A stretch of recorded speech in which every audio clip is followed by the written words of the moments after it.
Hi everybody. Stop making noise, so I had to do something. I guess I have to entertain. Hi everybody. Happy Wednesday. I hope you're doing well. I'm doing good. What's up, Shadows? It's good to see you. Quite good to see you. Yeah, I hope you're all doing well. I'm doing lovely. I'm doing fine. I have the air conditioner on right now, which makes me very happy. My wife is not the biggest fan of the air conditioner. So normally we just kind of grin and bear it. But my room here is on the west side of the house, and I've got a big I've got a door with like a window inset in it here, and then literally behind this monitor on the other side of the room, there's a window, and the evening sun comes straight in here. And even if I have the shades drawn, like the sun beats against him and heats this side of the house up. So I have a ceiling fan to combat that, but man, it's not always enough. So, but worry not. I am fine. I am well. I am good. We've been doing some preparation. The kids start school tomorrow. Finally. And I think they're actually pretty excited about it. I think they're kind of sort of looking forward to it. They're pretty excited about their teachers. I think they know their teachers. I think they saw them last year. So they kind of know what they're getting into. And they're excited to see their friends again and all that stuff. They go to a pretty nice school. So should be good. Should be nice. It's gonna be weirdly quiet here from tomorrow on. So that's gonna be another kind of odd adjustment, I think. School's already started here, judging by traffic locking up on the way home from kids returning home. Yeah. What's up, Toast? Good to see you. Glad you made it. Yeah, that's the big event of my week. What's up, Valiant? Glad you're here. We got more Syndicate. Even though Syndicate Wars has bested me, I'm willing to give this one another shot. So I went. I enjoyed this. I did get back to Hard Space Shipbreaker, and I did manage to pull that reactor out without blowing myself up. And then I fumbled a coolant tank and blew up the engineering section anyway. So it was okay though. It only cost me the highest tier of rewards, and that's the ship I was pulling apart was huge, so there were tons of other rewards to get from it. And then the ship after that, I accidentally blew up the fuel tanks on it because I was like, I can use shaped charges to extract this fuel tank from this rigging, can't I? Not if you want it in one piece.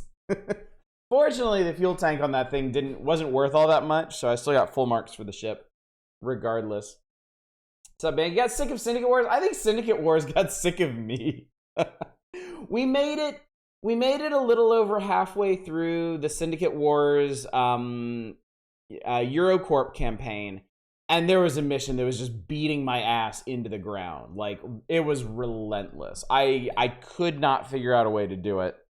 I kept getting a little bit further and a little bit further into the mission, and then some new bullshit would happen, and I just reached a point where I was like, I've had enough.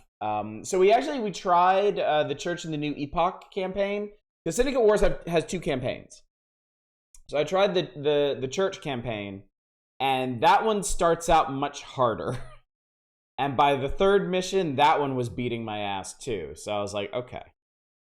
I don't think a full playthrough of Syndicate Wars is in the cards.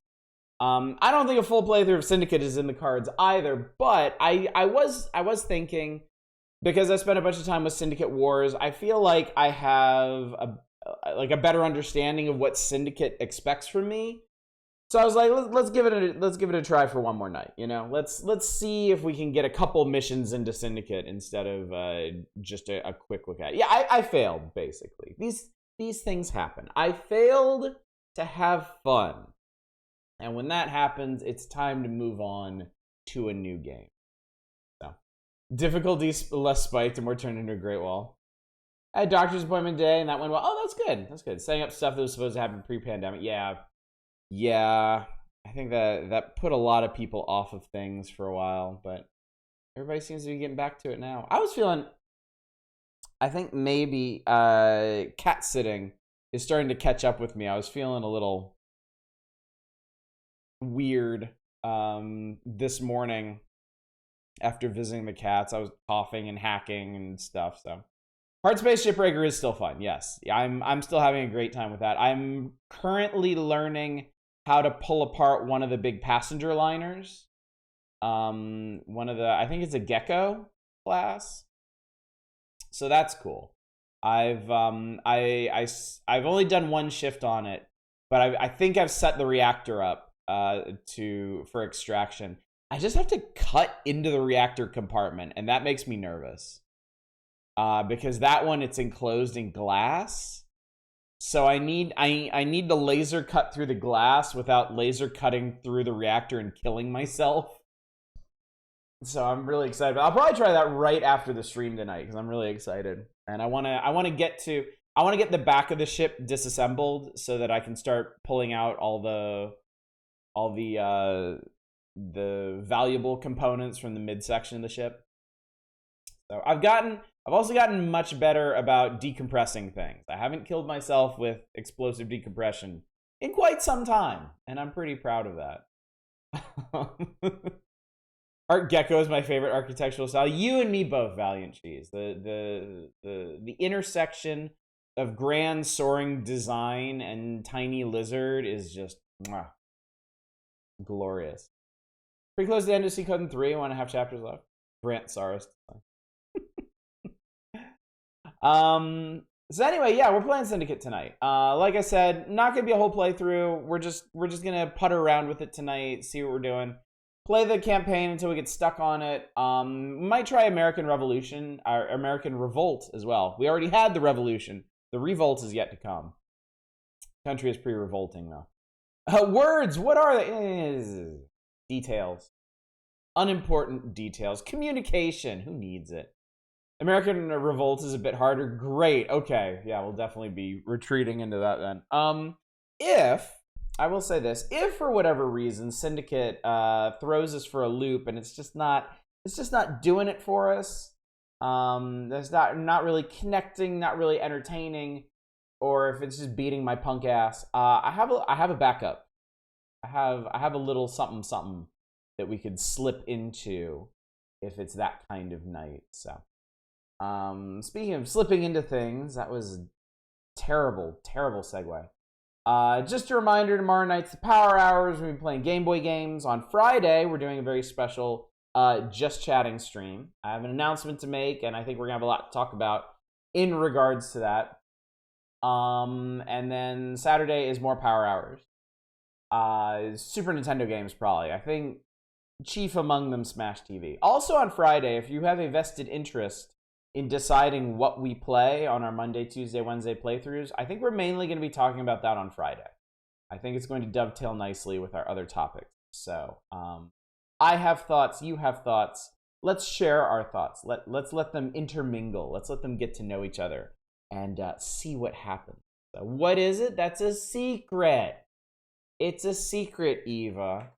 You know how coy and catty I can be. Don't rob me of this. It's not Bubsy 3D.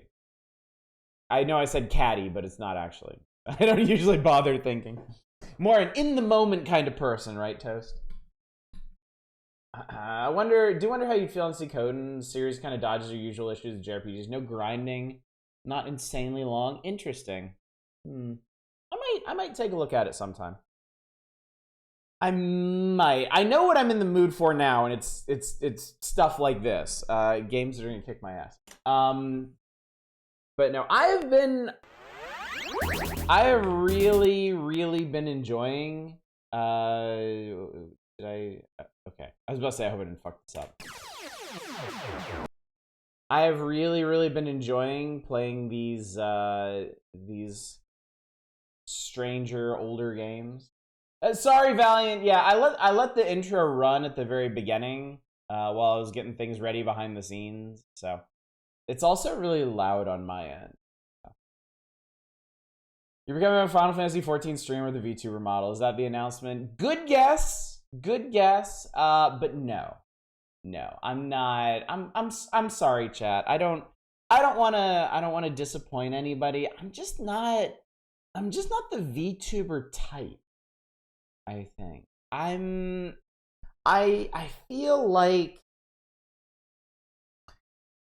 a VTubing persona wouldn't fully capture the emotive qualities of this space that we have here, that we share. Avatar's so well animated though. What's up, Grunt?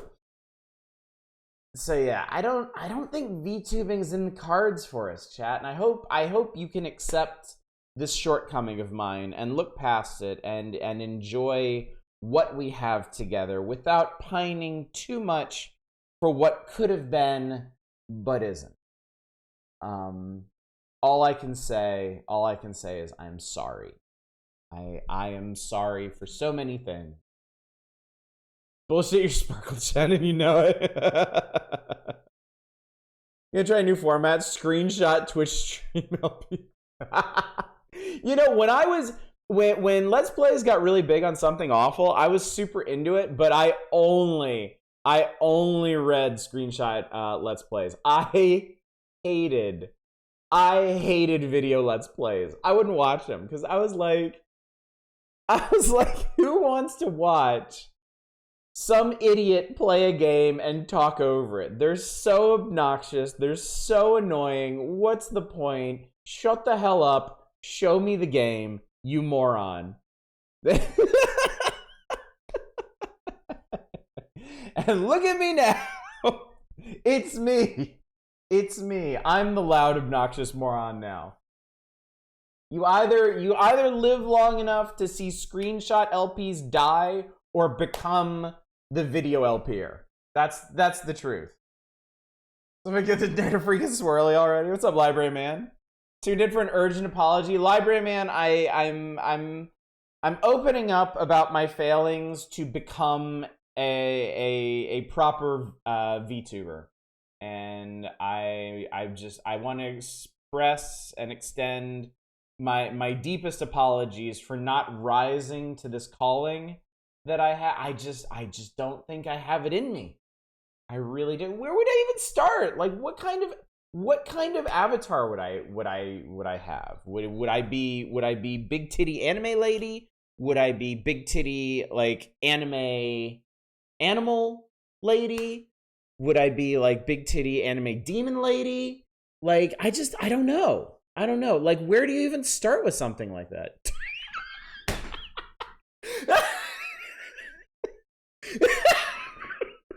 I just looked at chat. I just saw turd with mouth, and I'm like, okay.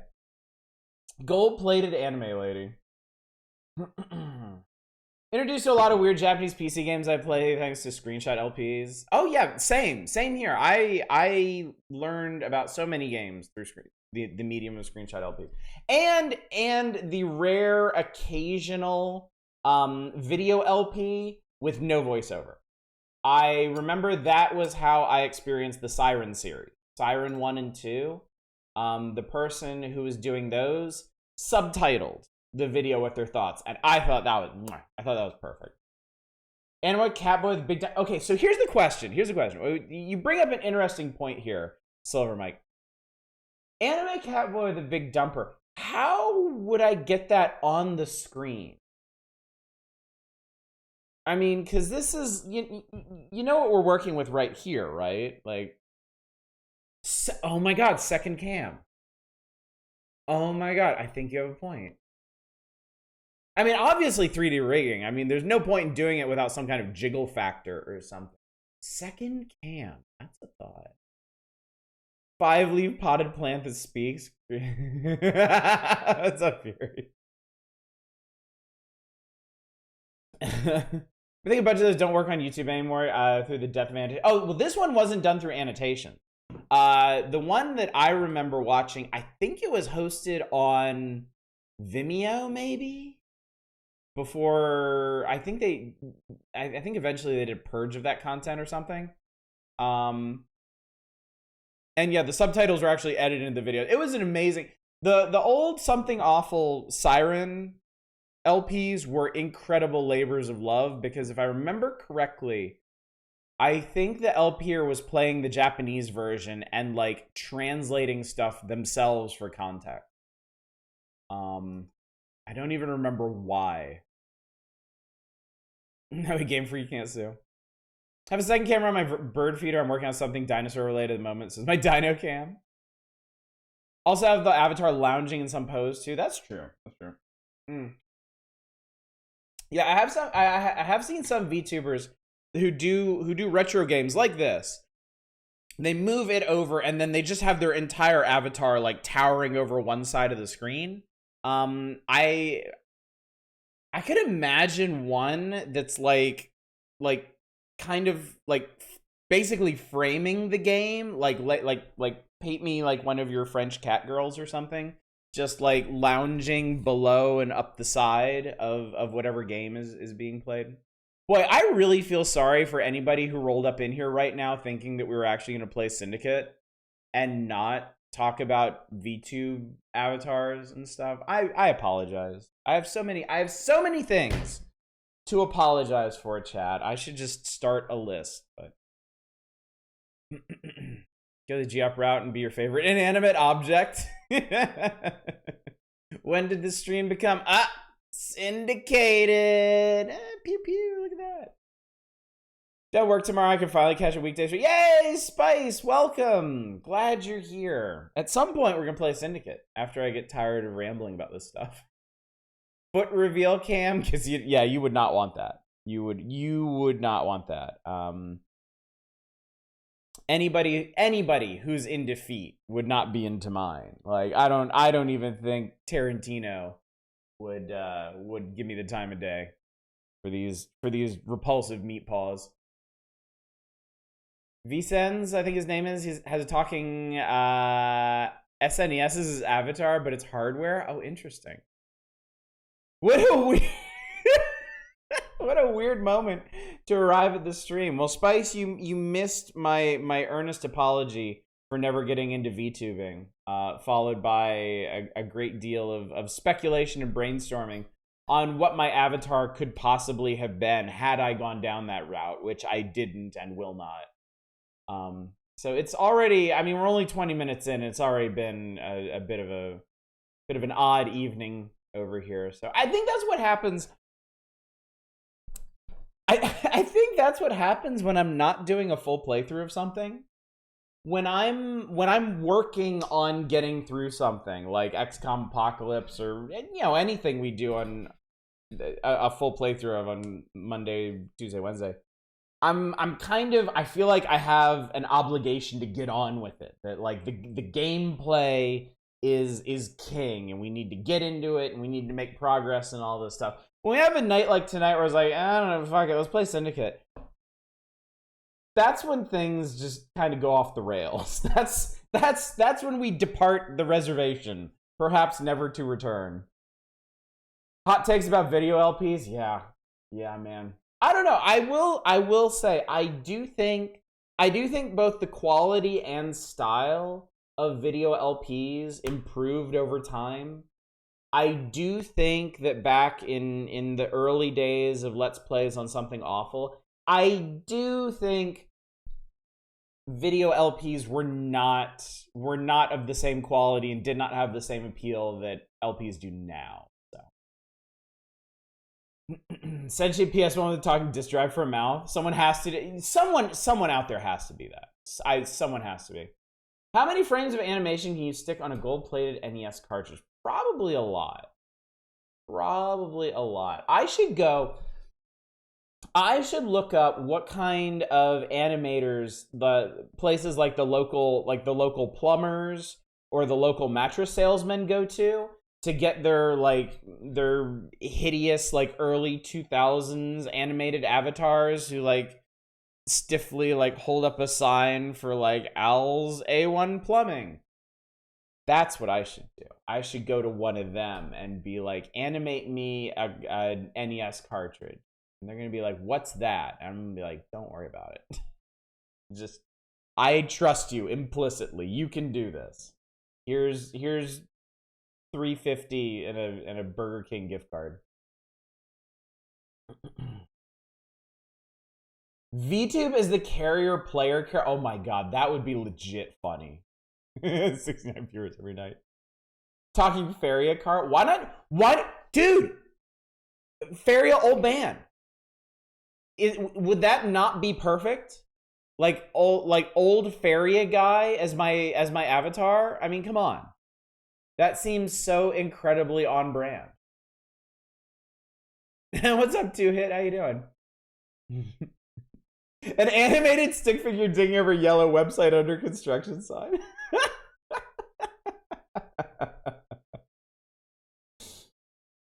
Better find a rigger then? Yeah, that's the thing. Can you imagine spending thousands of US dollars to get somebody to rig up an 8-bit old Faria man avatar? Just the thought of it is like, no one understand why we're called Go Play Games. All of our emotes have to do with Rod Shrimp Cocktail. There's a lot of things I think people won't understand about this channel ever. There's a lot of things that are just part of our cultural fabric that I don't think will ever really translate forward. Oh, do Uncle Fester, but you talk by moving the sunglasses up and down? Hire Andy Serkis to mocap it for you over a period of months for full realism. Well, we're gonna get Andy Serkis. We might as well get him to voice it too. Oh my god. Imagine Faria with voice acting. Good lord.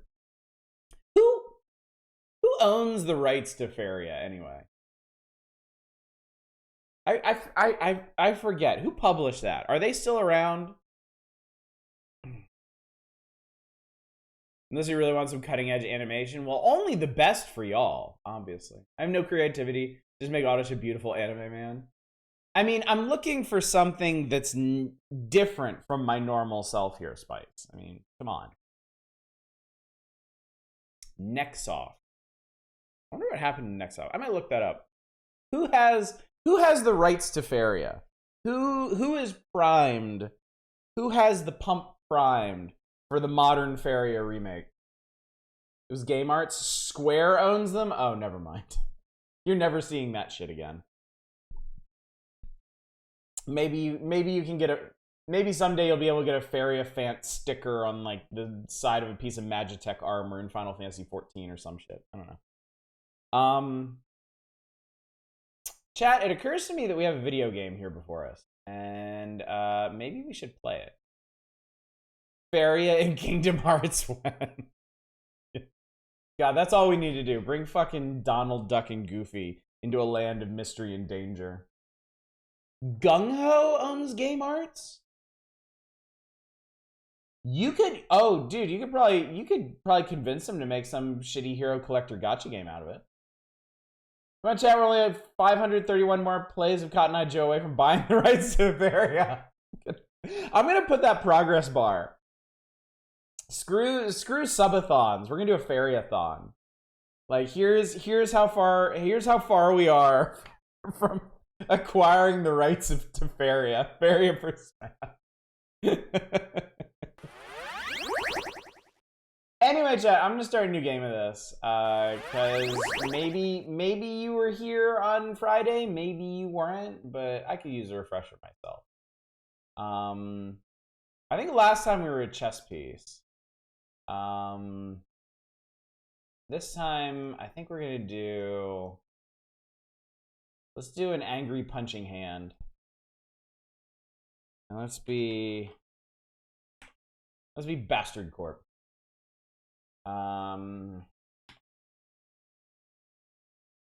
Big Jack McBastard. By the way, Faria started Discord channel to make a game out of it. Abandoned the project a week into it. Yep, that's extremely on brand. Spot on. All right, begin mission. Alrighty.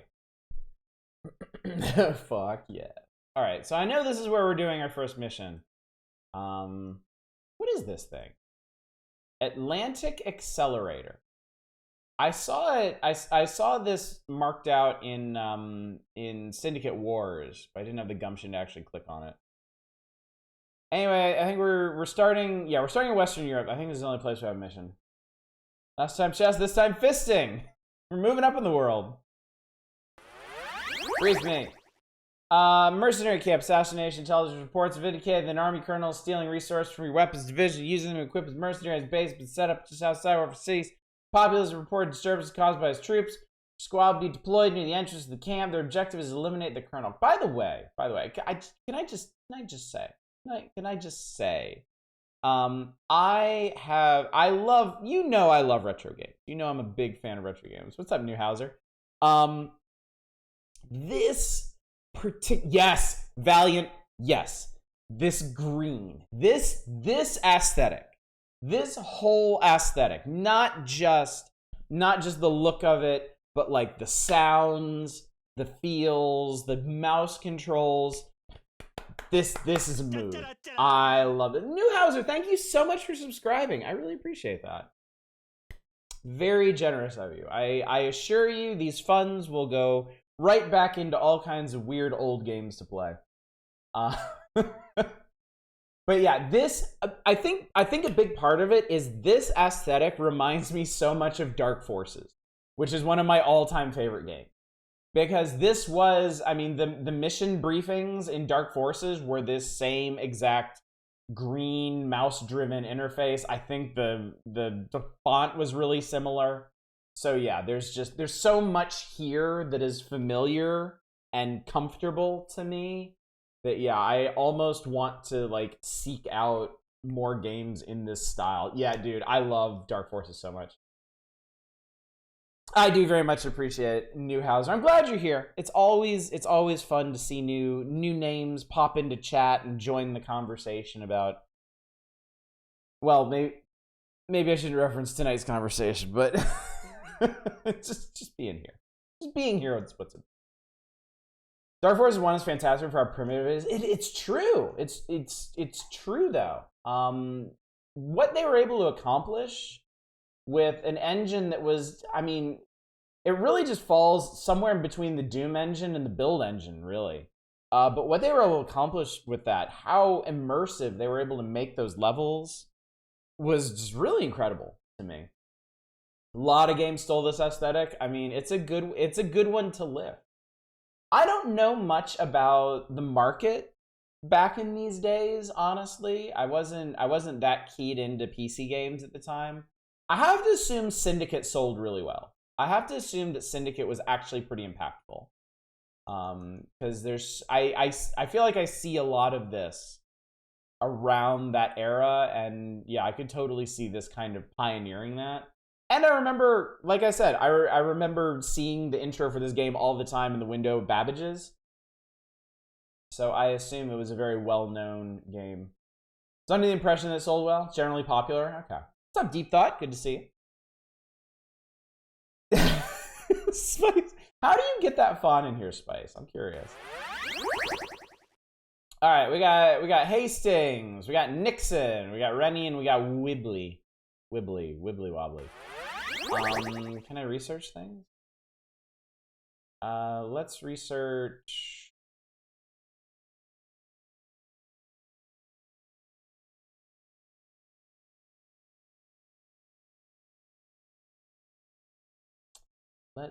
Do y'all have any advice on what to start researching? I assume y'all are a bit more familiar with this game than you are with Syndicate Wars. So if there is a smart thing to start on researching, I'm all ears. I know it's influential. It was certainly seen as part of the golden age of Bullfrog. I don't know if it's all well relative to the other games of this era. That's a good question. I wonder if I can find sales charts from this period. Shots fired. Jesus, Eva. Speaking of Dark Forces, I just got done watching Rogue One. My folks are in town for a visit. Best Star Wars since the original trilogy. Easy. I do love Rogue One. I really, really like that movie. I'm glad they did a Star Wars that was more about the realities of running a rebellion. I thought that was legitimately interesting. Mods are better to start with? Okay. Let's go with... I'm gonna start at the top. Oh god, they're expensive. Jesus Christ. Alright, I changed my mind. I'm gonna start by researching some automatic weapons. Thanks for the input, Valiant, but I think once we get the cash flow going, I'll be more inclined to do that. Alright, everybody has a pistol.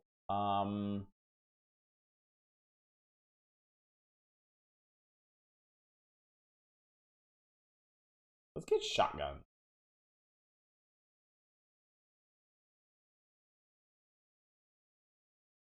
I think this should be good. Remember a game could have non-sexualized nipple in it? No. I do not. I definitely do. Let's see. Here's mods. Yeah, mods are expensive. We'll start like this. Guide I'm looking at says they only use one agent for all the missions. Really? Selected. Okay, what was... Selected. We figured out... Oh, is this button? Yeah, it's this button. Okay, cool. There we go. Okay, I can do this.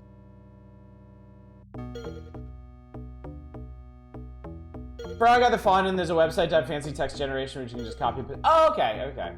So basically, kind of like the Zalgo text generator, right? I remember playing Daggerfall. I had to desperately hide the game from my parents because of the nude NPCs. My parents let me watch all kinds of R-rated movies when I was a kid, so it was never too much of an issue.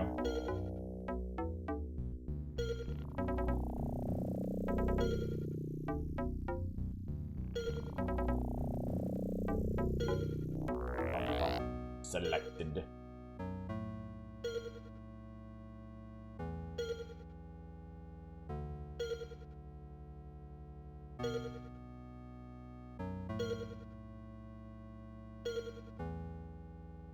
Music is a tiny bit repetitive, but I like it a lot. It does a good job of setting the mood, certainly.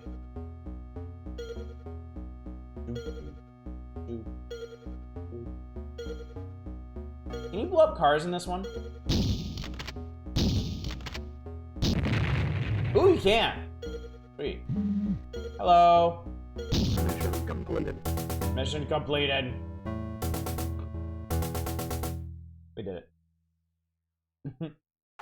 I should start a Twitter account. Can you blow up the car? And every day post a game that you either can or cannot blow up the cars in. I'm sure we would get some surprising results. All right, we did it. That took one whole day. I accept. I'd follow. All right, what's next? Taxation. You're very happy. Hooray. Good for you. Brief me. When I went to your desktop, I thought it crashed. Yeah, old games are like that. The Milk Run, personnel acquisition. 2 notable scientists are both staying in a small hamlet close to one of our resource complexes. It would obviously be great help to our R&D boys. Your squad has instructions to persuade both the scientists to join a reputable organization. Except, sounds like such a euphemism would be, I'd become a porn retweet account within a day. Who picked up that second shotgun anyway? You did! Cool.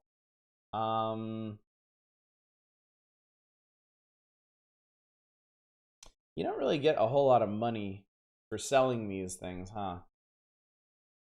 I guess we will anyway. Let's see. Reload. Reload. Milk. We need a Persuadertron. Poiches. How's research going? How's tricks? Okay. Increase this a little bit. Ooh.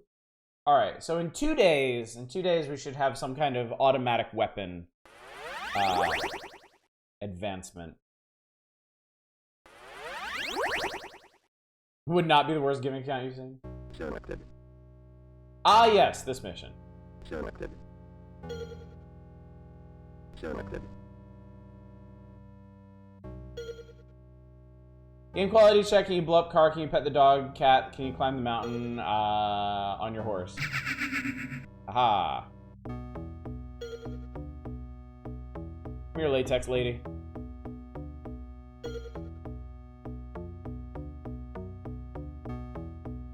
Oh god, we're so slow.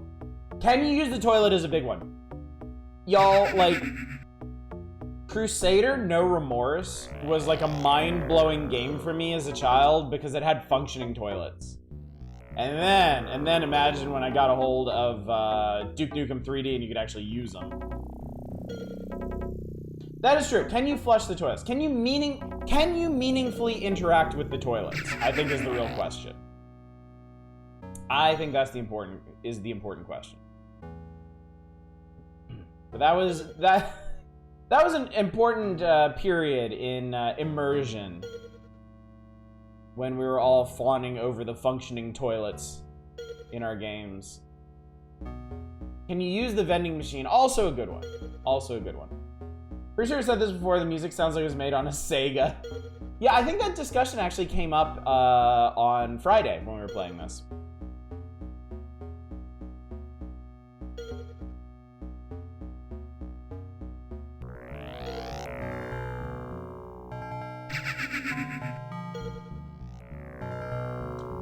How did it feel when you played the first game that had functioning mirrors? That was also a pretty huge shock. Why is this guy... You following me? Well, you're mine now. I think the first game I played with functioning mirrors was probably Duke Nukem 3D, and yeah, Duke Nukem 3D was incredible to me. Duke Nukem 3D was absolutely mind-blowing. Like, it was incredible to me that you could have a game with so much interaction. Because, you know, I love Dark Forces, but Dark Forces is also a very straightforward shooter. It's got some neat level design, to be sure. But yeah, the things that you could do in Duke Nukem 3D just like opened my eyes. Interactive computers in games was a big thing from you when you were a teen. So I have to ask, were you impressed by Doom 3 and their interactive terminals there? Lady. Oh my god, no, I want the lady. Latex lady.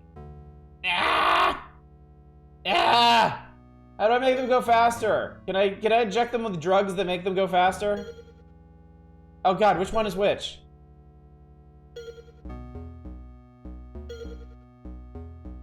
Alright, you know what? She made it. More impressed by the time by... Yes, Sin was really cool. Sin was a very cool game. 3 bars below each character sim... Sim sliders. I'm wondering if these guys are probably gonna shoot us. Oh yeah.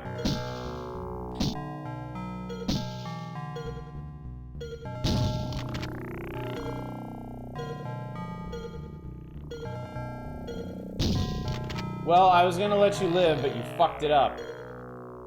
Idiot. Selected. Selected. Alright.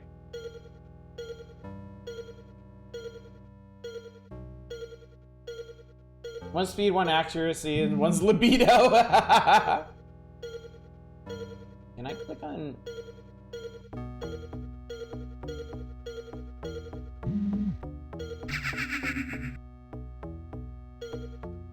I think I can just click on the map. Yeah, oh my god, I can click on the... Ah, I can click on the mini-map. Oh. I think I just said persuade as you shot those guard to pieces. I think this little window here is just a very, very loose reminder of what you should be doing, ideally. Implore you to die, Mr. Guard. Guy gonna give us trouble? I don't think so. This guy might give us trouble. I heard a group. Alright, get in there. Wrong ass way, one.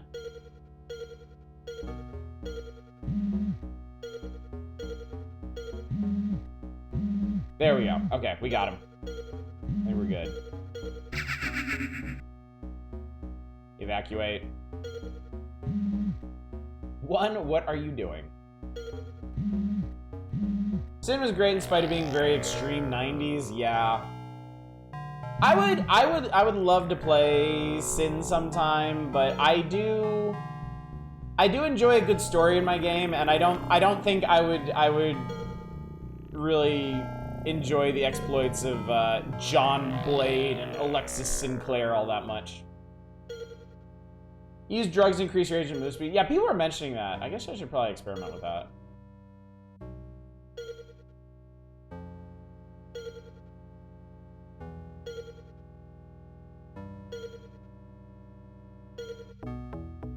Okay, they do seem to be moving a bit faster.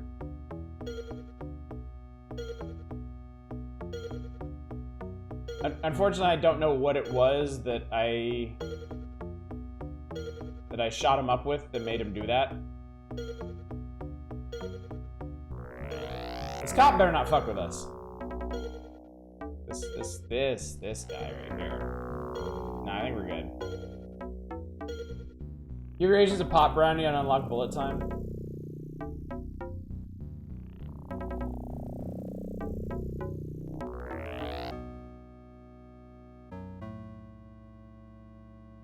You know what? You know what? Our scientist boys are trying to path over here and are just getting all kinds of fuggered up, so... Hang on. Gentlemen. These guys were already on drugs. There we go. Alright. You should be able to path your way over here. No! No! No, no, no, no, no, no, no, no, no. No, no, no, no, no. I spoke far too soon. You guys are morons.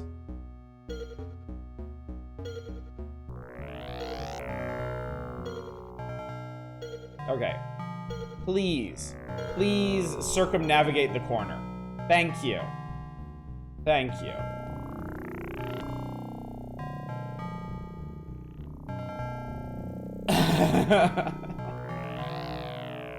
Mission completed. Mission completed.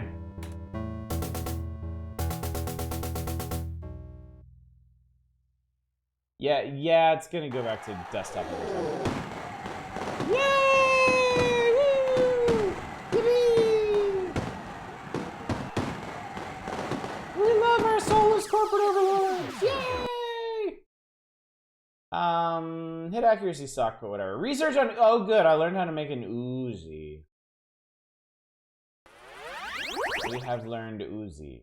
Alright, next up. Central Europe. Urban Assault Combat Sweep. A small town is holding out against all our advertising campaigns thanks to enemy syndicate influence is having a detrimental effect on our profits. And so we've decided to step up the campaign. An assault squad should enter the town and eliminate all enemy syndicate activity in the area. This will leave the town open for our marketing boys. Stream Deus Ex Invisible War, return to desktop counter would be funny, but that happens in yeah. Invisible War is just... It's barely functional. It crashes and reinitializes itself every area transition. And then sometimes it doesn't reinitialize itself. Alright. Research. Okay, automatic is expensive. Heavy is very expensive. Assault. Okay, let's research assault. Put some money into that. I accept. Let's shove some mods into some people, shall we? Legs go fast. Arms let you carry heavier items. Chest is defense. Heart monitors heart rate. You don't need a fake heart for that though. Vision enhancer has night vision. Brainstem response time. I'm gonna give these people legs. Have some metal legs. Because I want you to go fast. Like Sanic.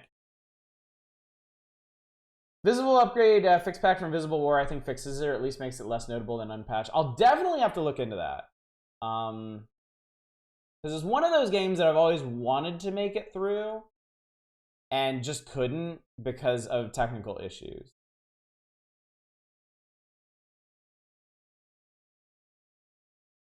That bad boy. I somehow end up with exactly $7,000. Such a jank engine limitation. I'm forever amazed that a game like that shipped. Good old Thief 3 engine, which I think made Thief 3 Invisible War, and I think that's it. I think that was it, yeah. That thing has a very interesting history. Yeah, heavily modified Unreal Engine 2, and as I understand it, they took the Unreal 2 engine, and then they had a guy customizing it for their immersive sim purposes, and then like development was really slow, and then he left the company, and they looked at his code and what he had done, and nobody could figure out what the fuck any of it was. Yeah. The engine programmer goes to them during development. Yeah, that was it. What a clusterfuck, man. Poor Invisible War bore the brunt of that because they had to get that game out on a barely functional engine. They had time to rework it for Thief 3. And Thief 3, the engine is not great, but it gets the job done. It does what it's supposed to do, at least, which is more than you can say for Invisible War. Russian security cameras and speakers are getting hacked to play patriotic Ukrainian music for their... Alright, so, this is a murder mission. Selected. Select. Get in the car. Vroom! Please. No, don't shoot the car. Shoot the police. Oh my Jesus God! Everybody died. Mission failed. Mission failed.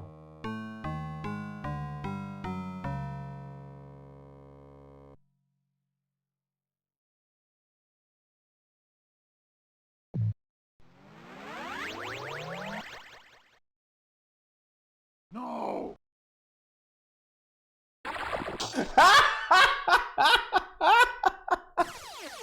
Oh my God, that was great. That was great. I accept.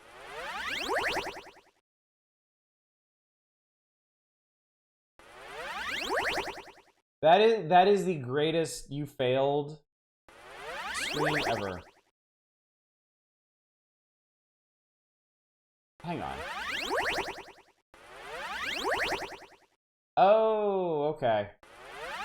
I haven't been saving. So we just lost a ton of money.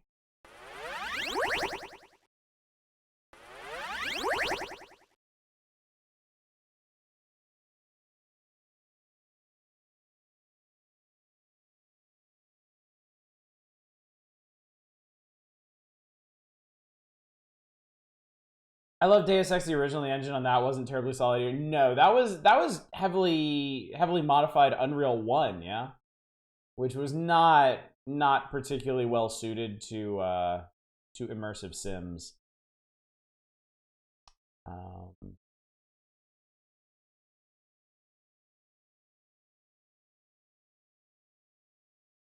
Let's give everybody Uzis.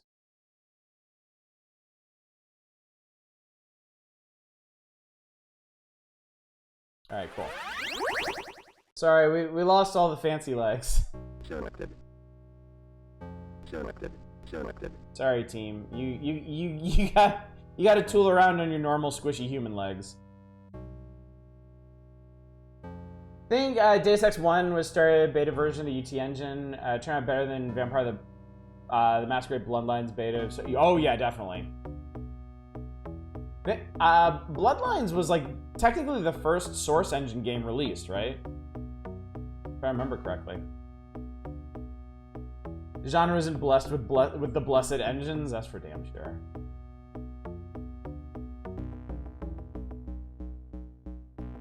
Ooh. Action music.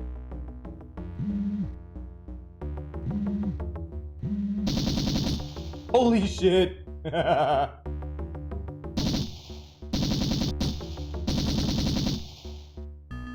Oh god, you run out of Uzi ammo really fast.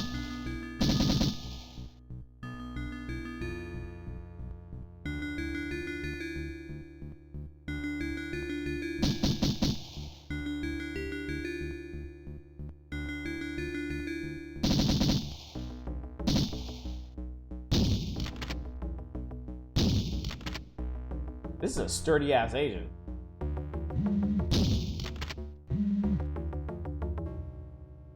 Please, put down your weapon. No.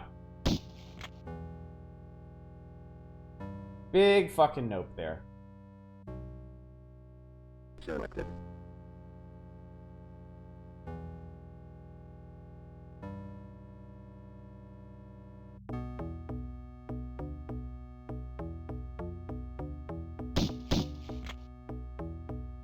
Why is this guy carrying 2 guns? He must be an American cop.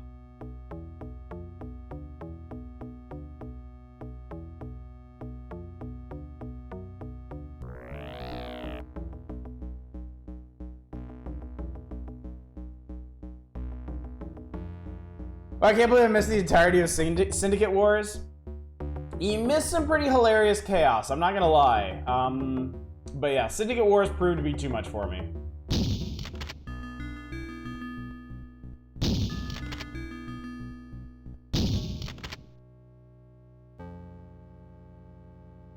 Selected. Selected. Remember when I was a kid, I asked my parents for one of the more recent Deus Ex games and them getting horrified because they misheard the 12-year-old boy asking for Day of Sex. Selected. Selected.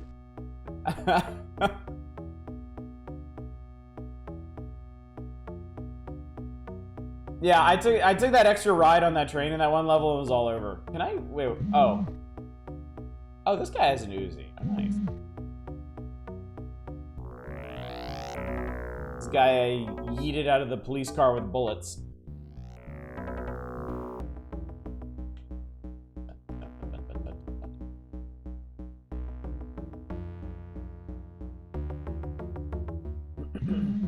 Hello. Oh my god. Hey, hey, hey, hey.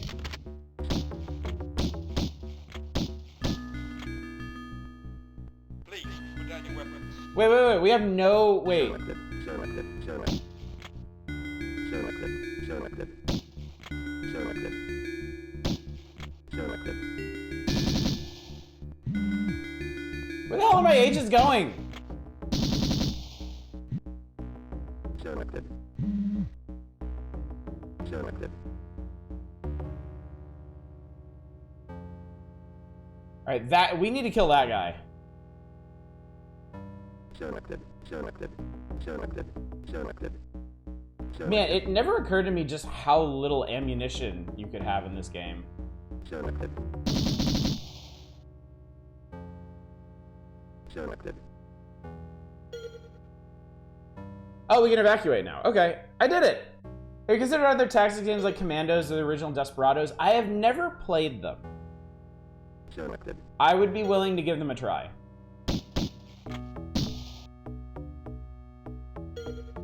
Have to be a lot more ammo conscious in the Syndicate Wars? Yeah, clearly.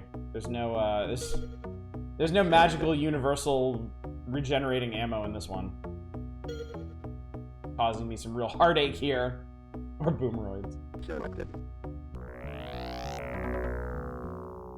Can we take the police car?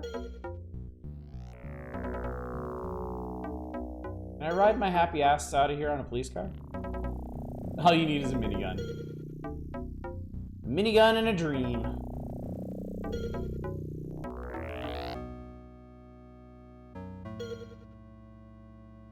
Whee! No. Big fucking nope. Remember the Commandos game being really hard as a kid?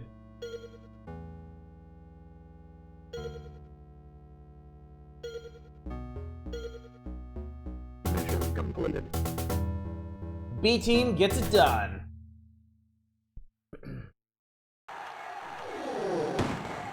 Juicy X.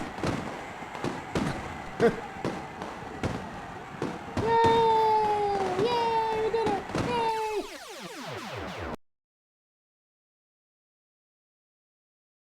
Research on Flamer completed. Sweet.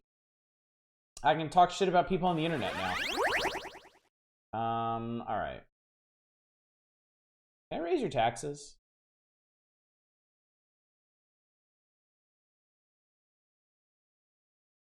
Oh, they don't immediately tell you how people are going to respond to having their taxes raised, huh?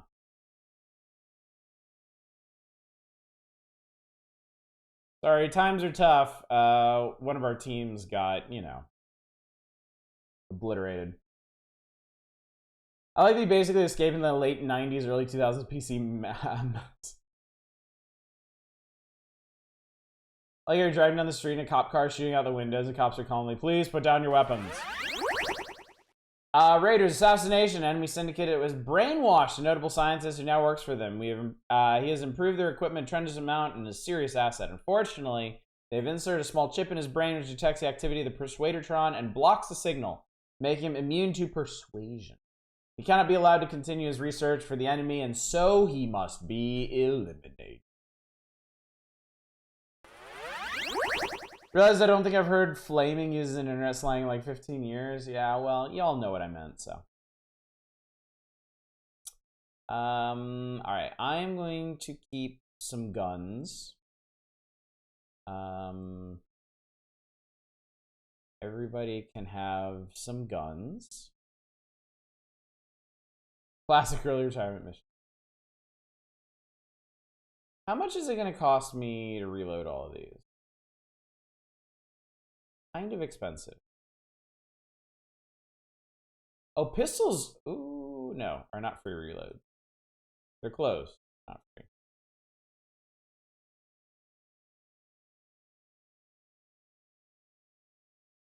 In 90s, mice reminds me of how to remove the ball and clean the wheels. I definitely don't miss that. I miss degaussing mon. Yeah, degaussing monitors is always really entertaining. I still have my Super Nintendo mouse, which in fact, let me get out for you. Let me show you that.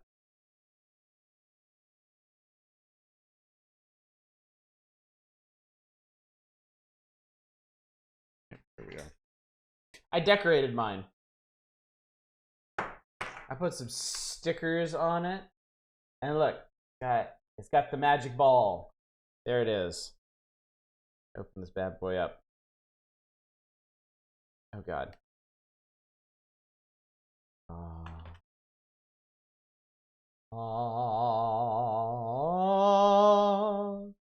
This game has a gauss gun. It's very cool.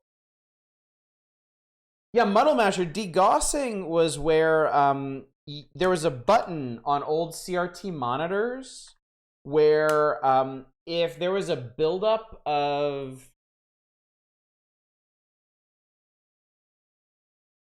I can't even pretend to talk about this like I know what I'm doing. Your monitor signal could get messed up. Shut up, bot. your monitor signal could get messed up by like electronic interference and stuff, and it could make the colors or everything look kind of weird. So there's a button that would like, I don't know, demagnetize, remagnetize the screen, and it would be like, it would make this incredible like boom sound when you did it. Phosphorus could get mixed up by the magnetic fields. Yeah, listen to Valiant. Valiant actually sounds like they know what they're talking about. Even if they don't, they're doing a much better job of convincing you than I am. Anyway, we are going to use the shit out of that Super Nintendo mouse on the fateful day that I finally play King Arthur's World, which I am very much looking forward to. But that's going to be post Mario Paint, so we got a while to wait, I think. Research. Miscellaneous. And miscellaneous is probably not a gun. I want a gun. That's too expensive. How about, can I, yeah, okay. Let's start research leg.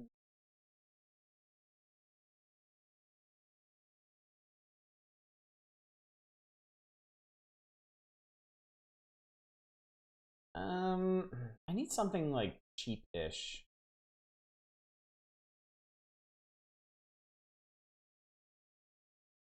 I'm gonna do assault again. In theory, you could mess up a CRT with, but oh yeah, you could totally fuck up a CRT with magnet. Yeah, it was kind of fun too, because I mean, all you had to do is push the degauss button and blown back to normal. But yeah, you can make all kinds of weird swirly patterns and stuff on your monitor with magnets. I totally used to do that. We did all kinds of dumb shit as analog tech children. We'd put magnets on our monitors. We'd put CDs in the microwave and then make mobiles out of the weird fried CDs that came out. It was great. Good times. Anyway, everybody has lots of... Oh no! I almost sent you in without reloading all your shit. Let's reload all of your shit. And let's... You know how a LCD screen looks like... Yes, yeah. That's a pretty good analog. AOL CDs were... AOL CDs were made for microwave. Very true. Please, put down your weapons. Who? What? Where? No. Oh, he's up there. Fuck you. What are you gonna do up there, idiot? Magnets and decent speakers can be a sneaky way to mess up your computer setup if they're too close to your monitor. Really? Interesting.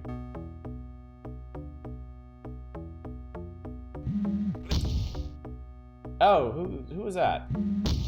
Whoa, who the fuck? Oh.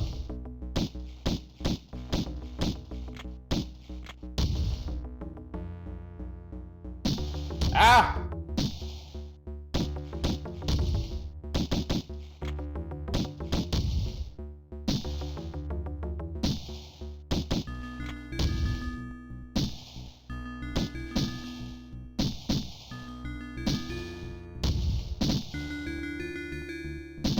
Oh fuck.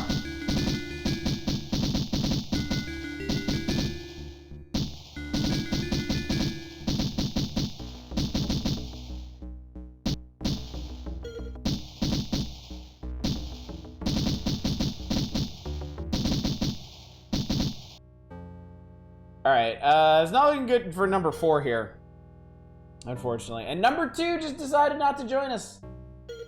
Number 2 is like, nah, fuck it. I live over here now.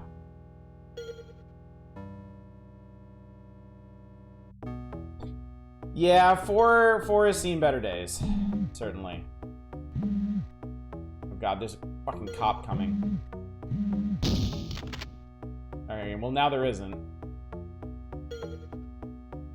This motherfucker up in this tower was like ruining us with a shotgun.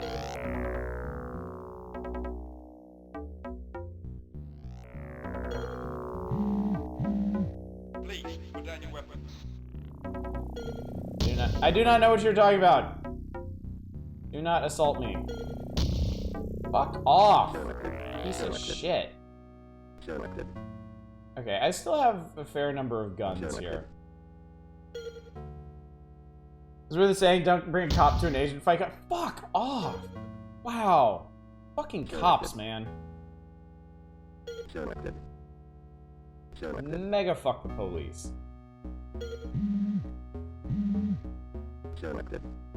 Does the red drug bar make you heal? Let's inject a bunch.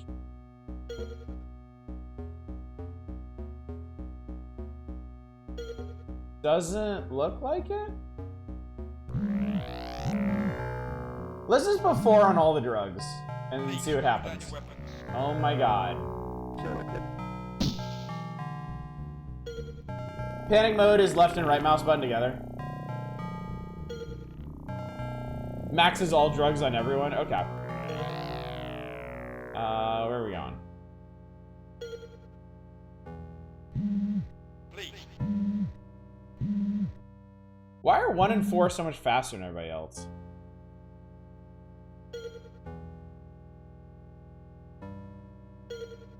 Oh, because they're on drugs. Ha ha ha, I knew that.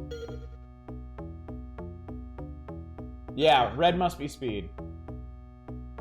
Please put down your weapon.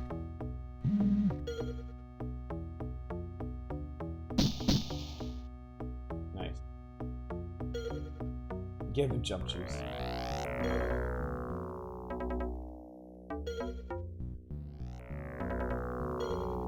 Car! Please put down your weapon. Shut up.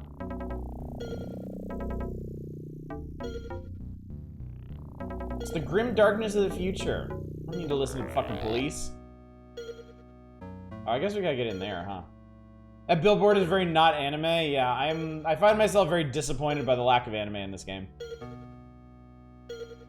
Making it a little hard to appreciate. Please put Oh, down this your is a weapon. lame-ass cop crossing at the crosswalk. Shotgun. Shotgun, piece of shit. Ow! Okay.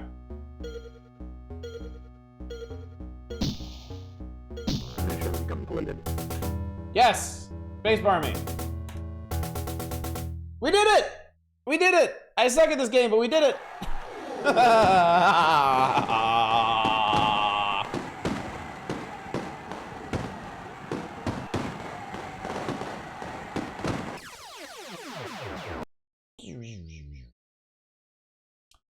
Completed. Took us 3 whole days. Hit accuracy 22%. Research on long range. Ooh. Long range rifle, maybe? The Urals.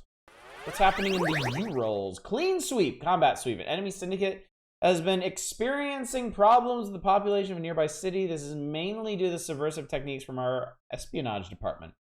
As a result of this, the enemy syndicate has pulled out most of its forces from the surrounding area and the city has fallen open for us to take. Your squad is to conduct a reconnaissance sweep of the area, clear out any enemy syndicate agents remaining inside the city limits before returning to the pickup point. Am I right in assuming that this game is much more straightforward in its missions? You either kill people or persuade people, whereas Syndicate Wars seem to have more involved missions with like multiple things to do.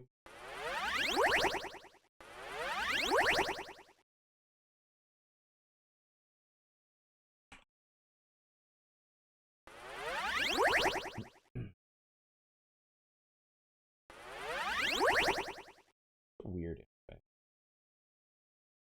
Everybody's still happy, even though I'm taxing the shit out of them now. 35%? Hell yeah. Syndicate Wars was better, yes. I think missions only have one objective. Okay. And it's... I mean, is there going to be anything more complicated than kill dude or mind control dude? Like, is there going to be, like, find object or interface with thing?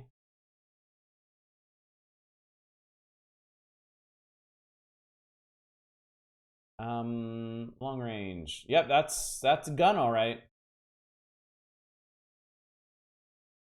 Syndicate Wars has orbital bombardment. I believe this one does too. I feel like I saw that in the instruction booklet somewhere. All right, I'm gonna clear out some of these pistols.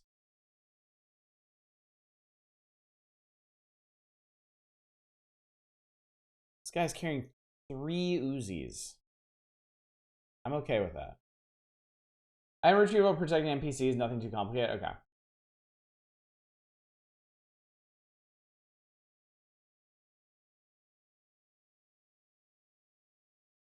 Love these people walking around with 2 shotguns and 3 Uzis. Like, what the fuck is up?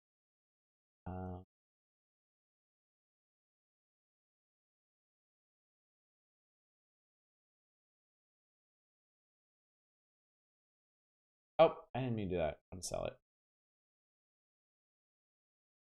Reload that. Reload that. You can have a shotgun.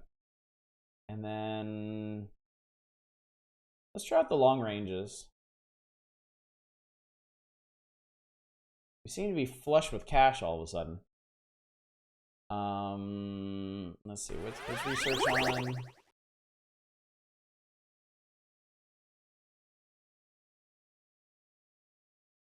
Okay, next assault is like 9,000, so I'm gonna put into automatic.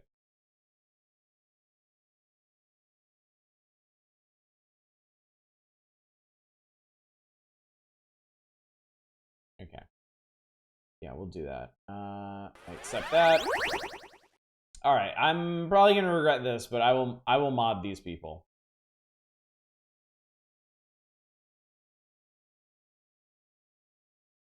I want them to have nice legs.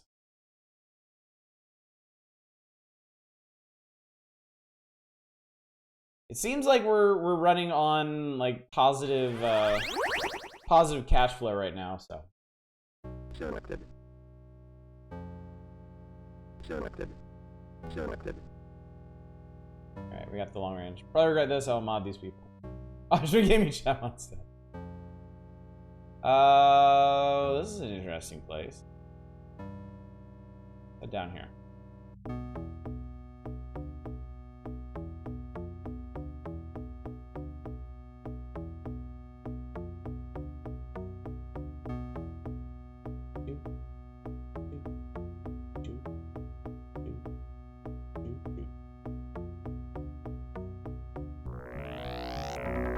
I feel like this is probably gonna be like that other mission where we just wander around the city and then enemy agents show up and we shoot them. Oh, wait, there they are. So how long range is long range anyway?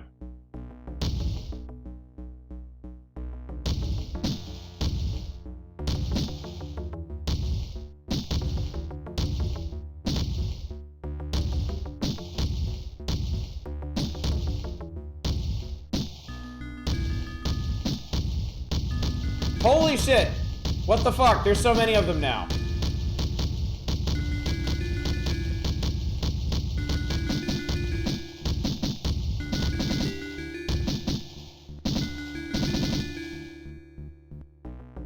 Gang war!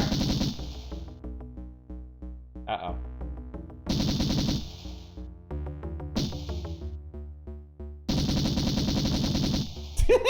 The way they scoot around the map is so funny. Selected. That guy's like, nah, I ain't fucking with that. Unfortunately, sir, you are. Alright, we did it. Evacuate. Alright. I'm gonna pick up all your guns, because apparently that's a good source of monies. Panic! Or don't. I mean, I was kind of panicking internally. This is such a funny mission. Walk into the center of town, all the agents swarm you, and then you shoot them. The end.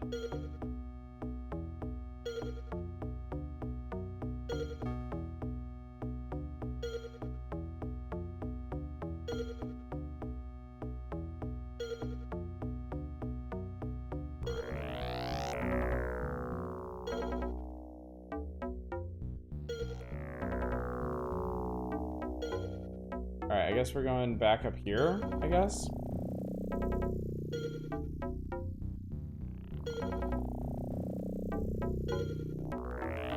Everybody get crunk! Oh, you're not... Okay.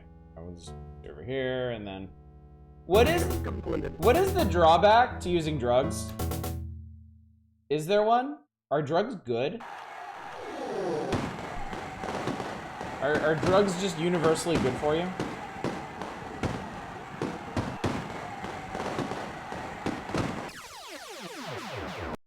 IRL? No, in Syndicate specifically. Okay, drugs are good. Oh, we have choices this time. Siberia, Mongolia, and Kazakhstan. Well, I'm super curious what the hell is going on in Siberia, so. Let me save, since we're actually doing pretty good right now. Drugs are good. They make you do things that you know you should not. You not should, and when you do them, people think that you are cool.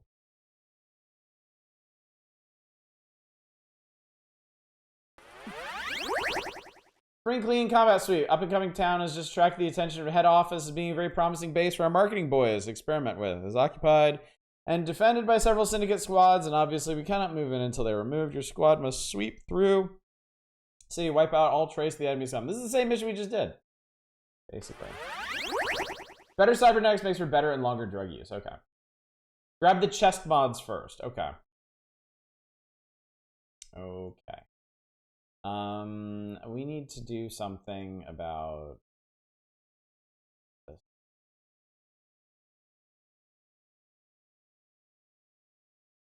I think it's fair for everybody to have 5 guns. 2 Uzis, 2 shotguns, and a long range. I feel like that's very reasonable.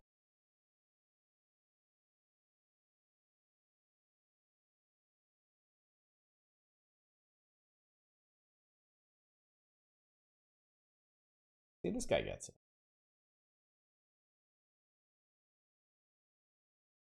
Ain't no such thing as leftover crack.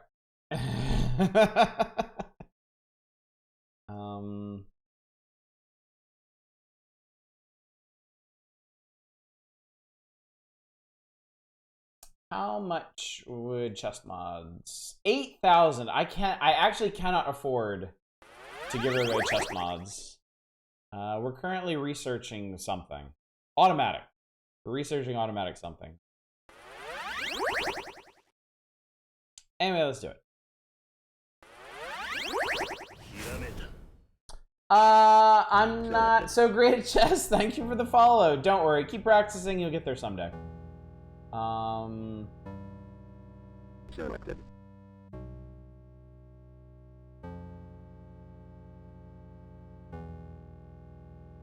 Okay, so where are the bad mans? Supposedly there are bad mans about. Oh god, he's way over here. Fuck. Okay.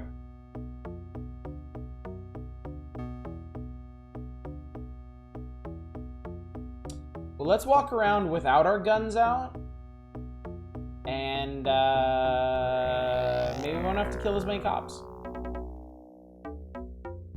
Don't have to. I mean, we could if we really wanted to, but it might be easier if we just go without for a bit at least. This is the first Syndicate, yes. We have been playing Syndicate Wars the last 2 nights. I was hoping to beat that game. That game beat me instead. Syndicate Wars was hard. So we're spending a night revisiting the original Syndicate in the wake of that. And then I'm gonna be on something different next week, but I'm not sure what.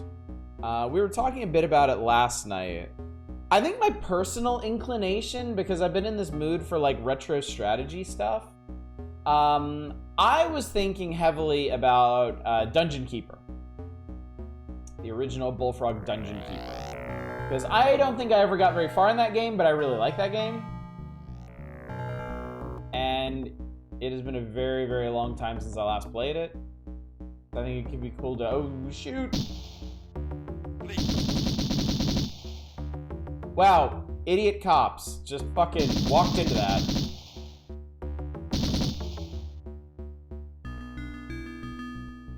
Selected. Make Green Creator Night so hard not to dig into the leftovers. Oh yeah, I bet. I bet. Okay. Selected. Please put down your weapons. You're harboring criminals. This is so funny.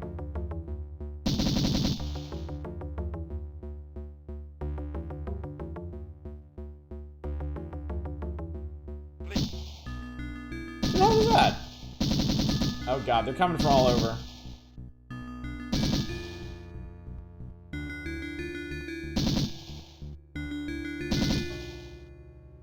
There we go. Don't remember anything about it, but I feel like I should. What, Dungeon Keeper? Dungeon Keeper is another Bullfrog classic. Please put down your weapons. Oh, what was that?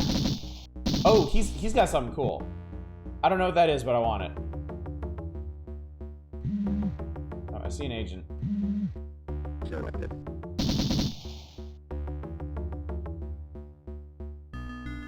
Minigun! I want it. Selected. Let him fucking have it, 4. Holy shit. I said brrr. Brrr. Brrr. Brrr. Yeah, I think Dungeon Keeper was a long, long time ago for a lot of people. I have not played it since, I guess, middle school. Please put down your weapons. Shut up. Dude, I have a minigun. Ho, ho, ho. Confusing with like 5 different titles, very generic. It's the one with the... man. It's the one where you build a dungeon for different monsters. And it's like, so half of it is like management sim, where you're building a dungeon to appeal to like horned demons and succubi and all kinds of weird shit. And then you train them up and you send them out on missions to kill heroes. Oh shit, you can shoot out these windows. That's awesome. They definitely did make a shitty mobile Dungeon Keeper, and it was incredible garbage. It was just pure trash. How the fuck do you want me to get across here? Do I have to take a train? Are you fucking for real right now with this? Hang on.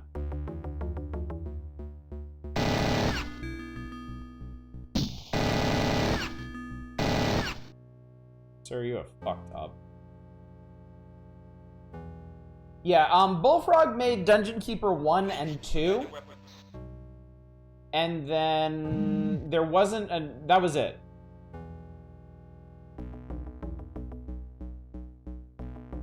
There was never another like official Dungeon Keeper that really followed up the spirit of it. There was that shitty mobile game. There are other games like Dungeons. It's just called Dungeon. But there's a series on Steam that tried to continue its legacy.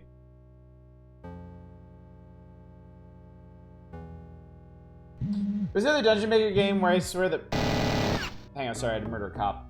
What's that other Dungeon Maker game where I swear the trailer's like, this is so overtly sexual, but that's not the point, we swear?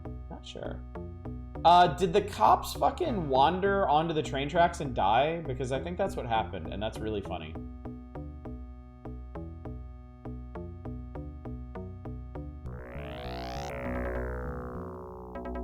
I can't believe I have to take a train in this. Yeah, the only other Dungeon Maker. Selected.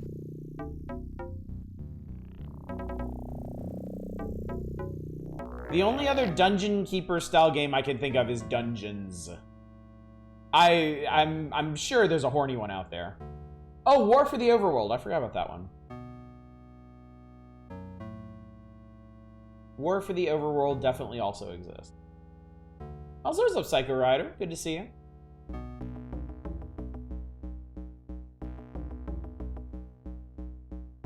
So now that I put my guns away, the cops are fine with me, right? Uh-oh. Never mind. Selected. Bro, I see you there.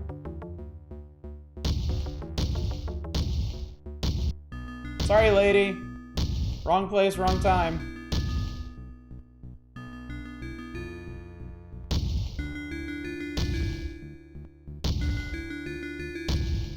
I'm starting to think my agents might not be accurate enough for the long range.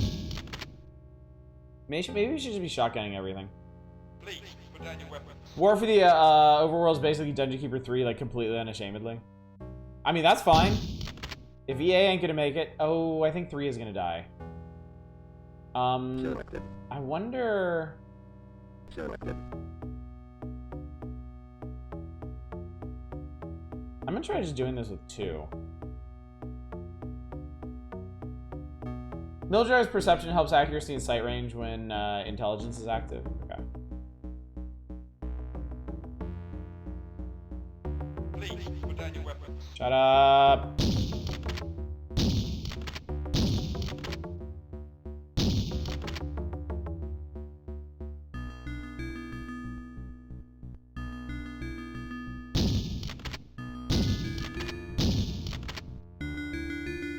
How many more fucking agents are there? Oh god, there's a bunch. Shit. There's cops everywhere too. Selected. Damn it, god damn it, god damn it.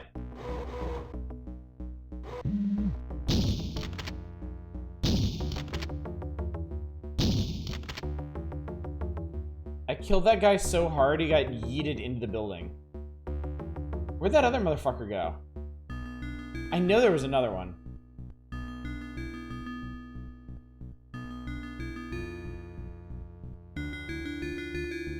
Oh, there he is, back there. Okay, cool.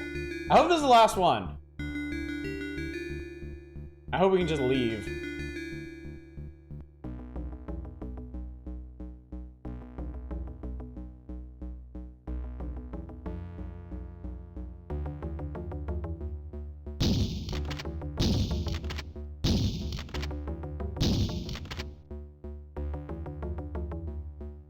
Nope, there's more. But wait, there's more. Oh god, there's 2 more. Oh fuck. Selected. Oh, I can long range snipe these guys. Okay.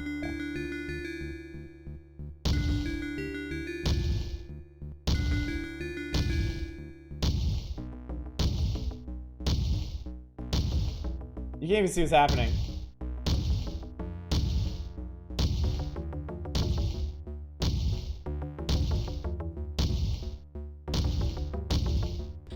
So the long range in this doesn't do a whole lot of damage, but it is very, very, very, very long range.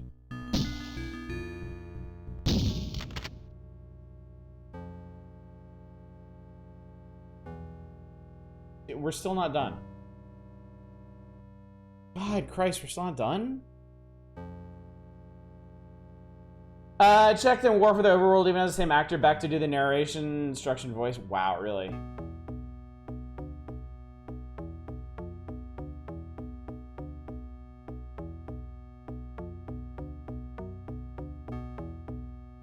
I don't think there are any more...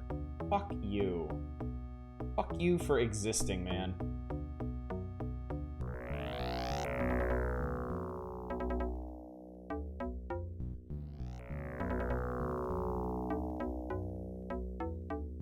So I guess my big question then is, which one is better? Dungeons or War for the Overworld? If I wanted a modern Dungeon Keeper fix, which one would I want to pick up?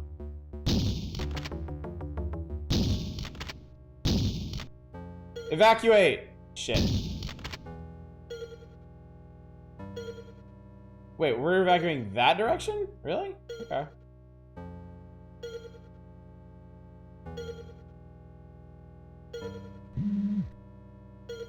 Okay, hang on. Selected. Selected. Selected. Selected. War for the Overworld? Okay.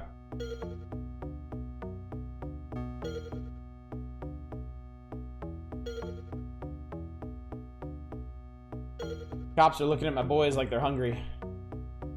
I don't like it. I don't like it!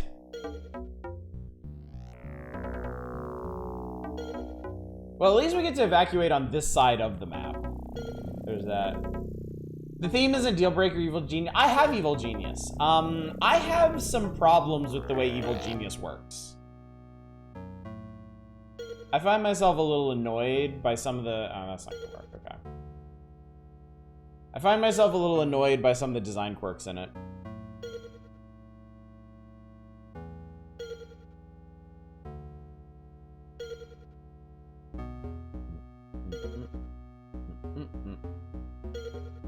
I actually really like the theme in Evil Genius.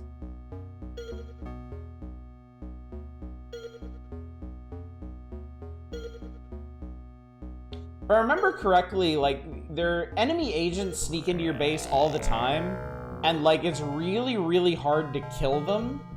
And I feel like it wasn't for any particularly good reason, other than to play up the whole goofy thing of like evil geniuses like putting heroes into death traps and stuff instead of just straight killing them.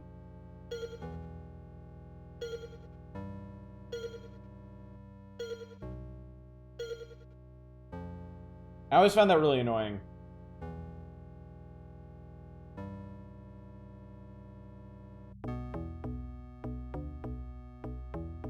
Why do I have...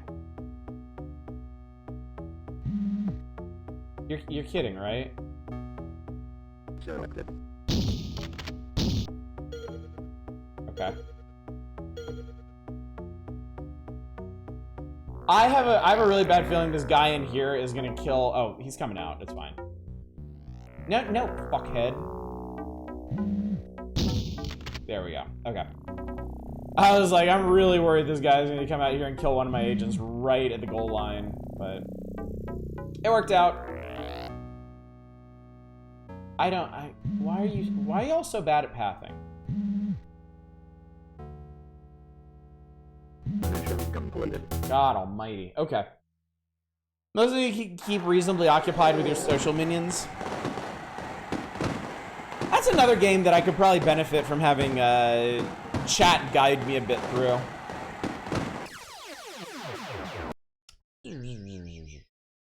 South America one, who is even buffer Rambo, runs around 2 miniguns shooting everything.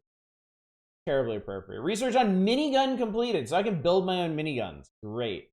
Awesome. Cool. I accept.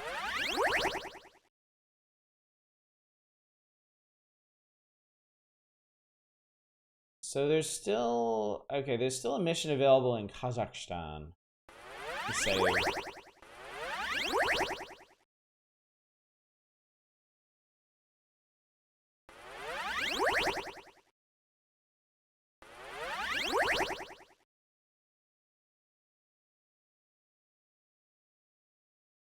Let's do Mongolia. This one. Snatch and grab personnel acquisition. The noble Professor Vulcan is attending a conference in the research labs of a nearby city. Is believed to be the world's leading authority on cybernetics and so would make an ideal ally for a research and design department. The research labs are in a separate complex in the southern sector of the city. Your squad will be deployed in a cooperative chemical plant to the north. Their mission is to persuade the professor to join us. Once he has been persuaded, a drop ship will come to pick up the squad, ensure that all agents are within the pickup zone. Yeah, live long and prosper. Holy shit, we have a lot of money all of a sudden. We got like 90-some thousand. So let me sell some junk that we don't need anymore. Reload some guns. Wow, we went through a lot. We went through a lot of bullets. We went through all the bullets.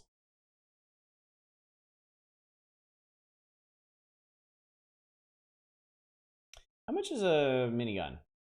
10,000. I can't afford that. But one of my folks, four actually has a minigun. Oh my god, it's expensive to reload. Holy fuck. Jesus Christ. Okay. I mean, yeah, sure, but damn.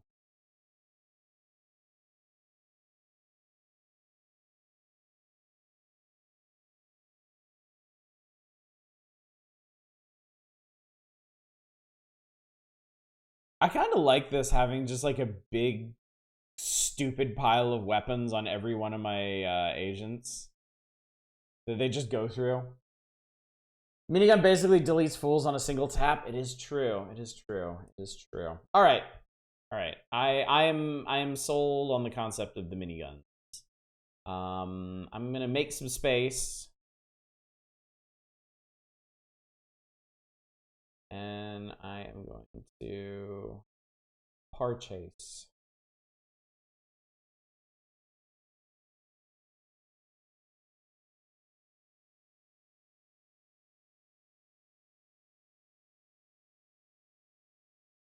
I mean, I'm still gonna have like 66,000 after this, so I think it's fine.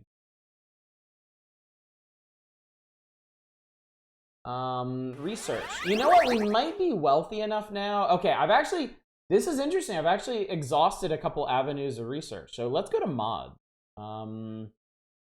Let's research chest mods. Sure.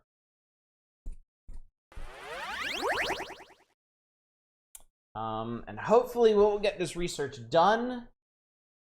And oh, I need a Persuadertron. That's right. I actually need to bring somebody back alive this time.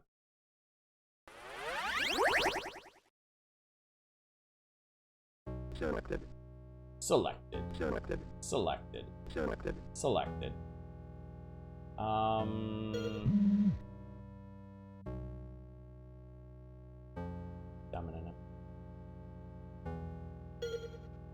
Wait, hang on, am I taking a car? Is that what we're doing? What's up, cop?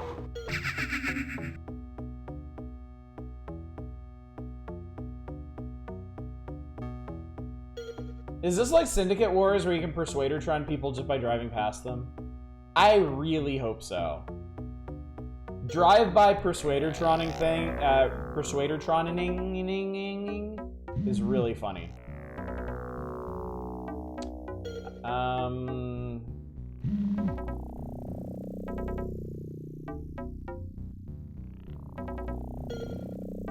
Oh, I see a bunch of agents, so this is probably gonna turn into a thing. Getting 100 people into a car and exiting is also very good.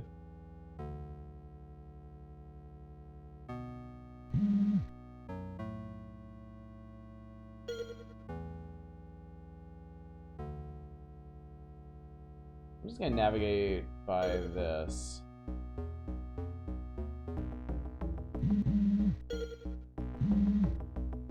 Oh, where are we going? Uh-oh. Don't shoot my car!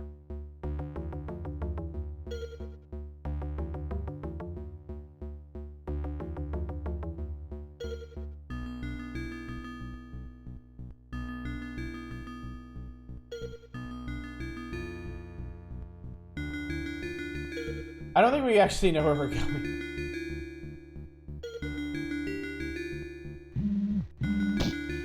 Whoa, where are we?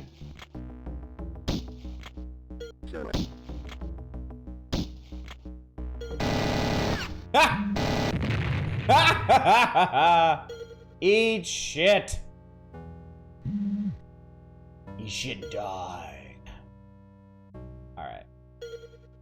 We're going on foot. I see you. Oh no, that's one of my guys. Haha. I knew that. I was just seeing if you knew that, chat. You knew that. You passed the test. Congratulations.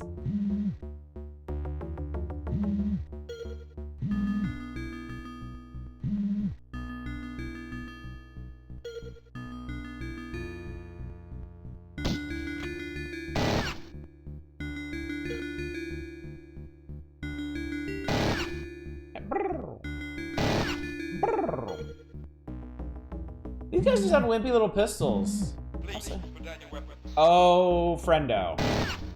You have made a poor call this day.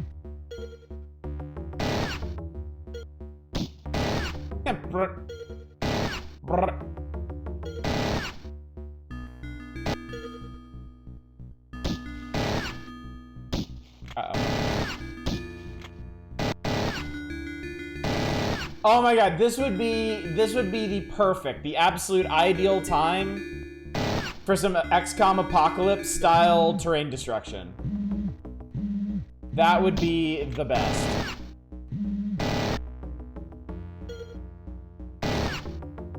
You guys are literally not learning from your mistakes. Whereas neither of these people keep walking out of their houses like they're not about to fucking die. I'm going the wrong way. Amazing.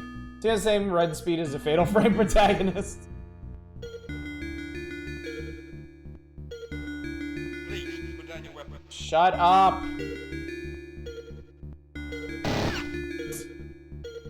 That's what I say to that. Oh, we need to get into that building. Okay.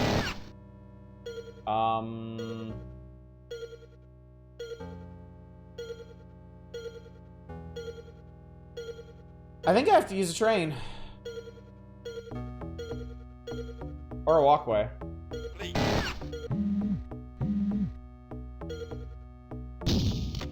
Whoa, what's going on?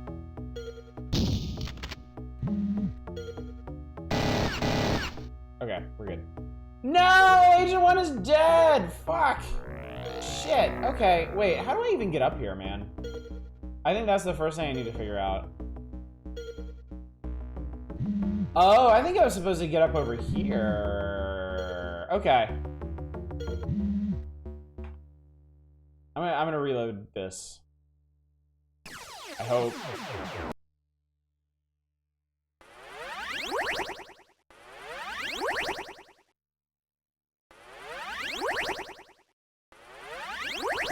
I'm probably gonna have to do all my equipment over again.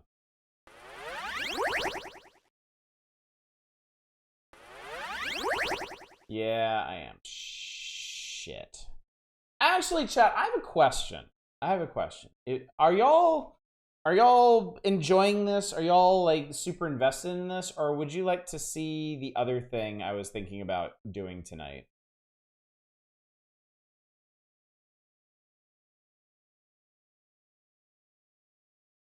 Do you crave Syndicate, or do you crave Syndicate-like things? Enjoying this? Oh, you have to step out and mow some lawn? Nah. Alright, well, I suppose I understand. The sounds and music are driving me up the wall. New thing, not super invested, down for whatever, either way.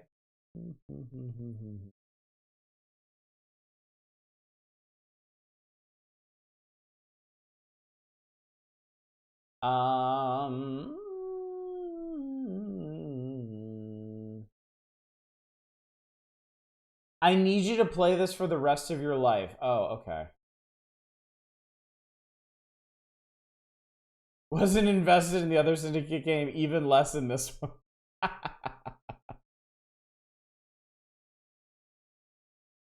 are you feeling about this versus Syndicate Wars so far as mission difficulty and gameplay, folks? So, my whole stance on this is that Syndicate Wars is the more interesting game. It's more action packed. It's more frenetic. Everything explodes. The missions have some good variety to them and all that. This one ultimately, I think, plays better though. I haven't hit. The thing is though, I haven't really played this one long enough to hit any missions that are really gonna fuck me up. And that's what I'm curious about. I'm curious if I'm gonna hit a point like I did in Syndicate Wars. A lot more interesting stuff, feels a lot more chaotic, less focused. I agree with that. This one, I mean, they're two very differently paced games. Wars is just like, it's practically an action game. It just, everything happens so fast and so chaotically and stuff. And this game definitely feels much more strategy oriented. Selected. Feels like it's missing something after XCOM Apocalypse. Yeah, I know what you mean there too. Few tough missions in this, for the most part, is very reasonable. American Revolt's insane though.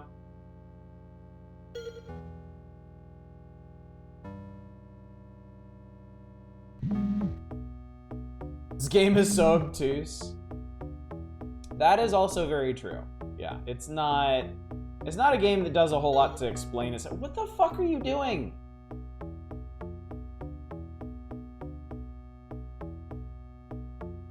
Solve almost every mission with wanton use of Persuadertron.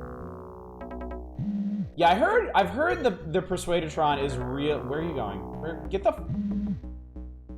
Okay. That's all I need. I just need y'all to get the fuck out of the car. Selected. Selected. I did all this and I didn't grab a Persuadertron. I literally can't beat this level because I forgot to bring a Persuadertron. Selected.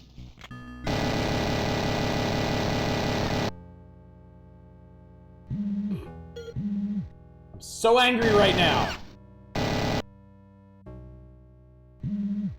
Could someone have one? Not likely. See you later, Valiant. Found out Eden Chronicle is going to be an Epic Purgatory releases. That's disappointing. I feel like I don't hear a whole lot about Epic exclusives anymore. I'm curious how much damage I can actually do to the city.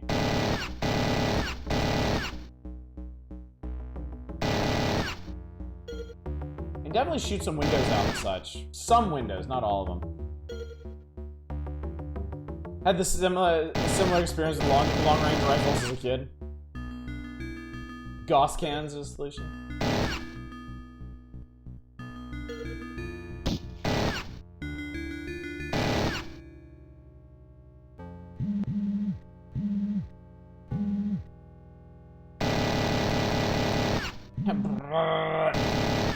I'm honestly kind of impressed at how much the game slows down when you open up with the minigun. Is it like...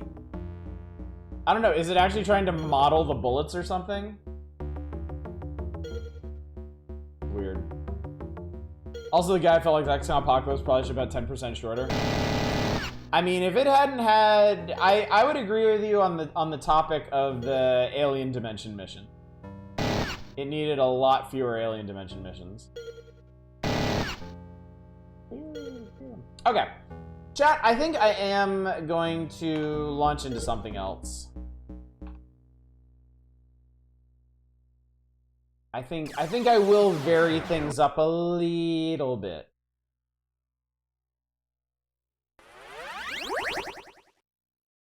So let's quit to DOS.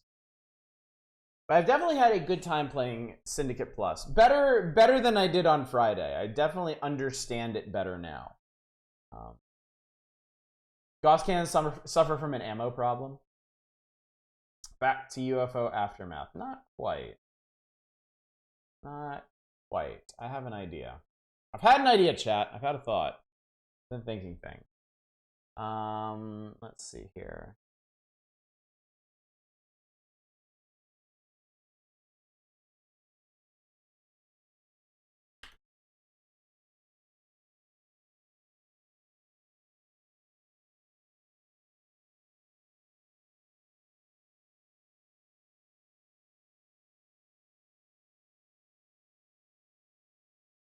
I think I can put it back up. Play this. Don't shoot your pants speedrun? Yeah, obviously. Obviously. That's always what I default to. When I don't know what else I'm going to do. Continue Bullfrog's back catalog and do Dungeon Keeper 2. And I would obviously do Dungeon Keeper 1 first, is the thing. Sega Genesis version of Syndicate actually had same screen co-op, if you recall. Don't think it was particularly playable. That's a shame. That'd be really interesting. I feel like Syndicate could actually do really well in a multiplayer setting with one person controlling each agent directly. That could actually be really fun. Going for the higher low score, most simultaneous completions. Since we have mentioned Satellite Rain so many times in the past week, let's just boot it up and see how it compares. Because it's also been like years. It's been a really long time since I last played this game. Probably the trick of Syndicate is managing the AI bars.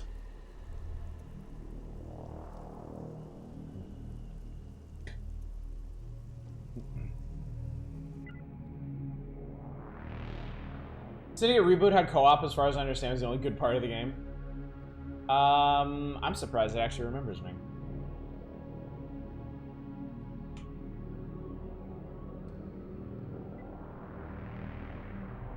One of the bars will have your agents actually shoot independently. Yeah, on that last mission, I went ahead and mashed the panic button, and I did notice that they were just they were going off on people.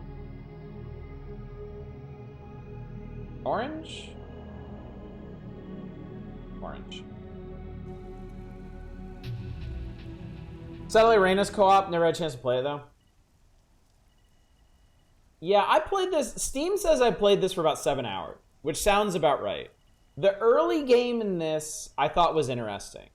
But then you reach a point where the stealth starts to fall apart and the combat... Dracogenics is making headlines with what they're calling instant consciousness. It seems like the combat... You weren't really meant to lean on the combat much. Way better in co-op. The list of wealthy donors has increased with celebrities and politicians from around the world. Setting up properly now. We'll check VOD to see if some Syndicate Wars experience gives you a different perspective on salary. And that's another thing I'm curious about.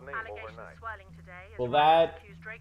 Now that I've actually played Syndicate, the game that this was so heavily inspired by, will I feel different about this? Civil unrest today following the privatization of city services. Dracogenics security forces clashed with rioters all through the night. Dracogenics CEO Steven Dangler was exonerated today as the newly appointed judge dismissed the charges. Silent Rain is what happens when Elon's Starlink launches don't go well. I thought this had a pretty interesting story hook. I'm talking over it because I'm an asshole. But if I remember correctly, this megacorp, Dracogenics, basically comes up with clinical immortality, and it causes a whole bunch of civil unrest in this megacity. Yeah, ResTech, that's it. Just in, we're hearing that city police have apprehended a suspect related to the wave of recent anti-Dracogenics attacks. City security forces have the suspect now in custody after... Stealth never falls apart, but it's extremely difficult to multitask. Yeah, it falls apart for me. Because I've never been able to... I don't think I've ever been able to stealth anything in this game. There was always just too much going on. And then once you go loud, the combat in this... It's just unfortunate because it really feels like the game was designed around stealth when it's really, really hard to stay in stealth. And it ends up making the gunplay really unfun. So if you lose an agent, don't wait all day before hitting upload. It's not perfect, but it might just give us the edge we need. I did say immortality, yes. One of our agents, but the others are scattered. So first thing we need to do is to reassemble the team. Voice comms will be minimal for most of the op. Communications are heavily monitored in the city, so encrypted text is our most secure way of keeping in touch. There's our guy. Voice channels again when necessary. There's our boy. Good luck. You're gonna need it. Tag out.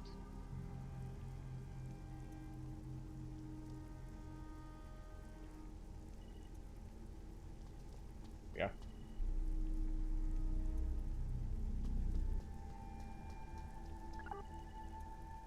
Can say a lot of things about the gunplay. Yeah.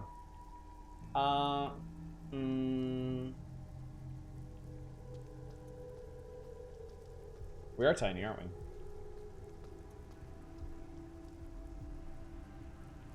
Alright, click the weapon button to reveal the foldout. The weapon.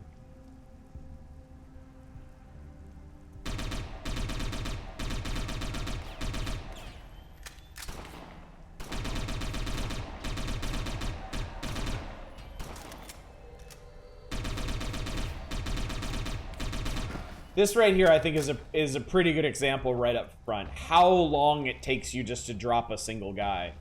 And that wasn't even like the basic pistol, that was an Uzi.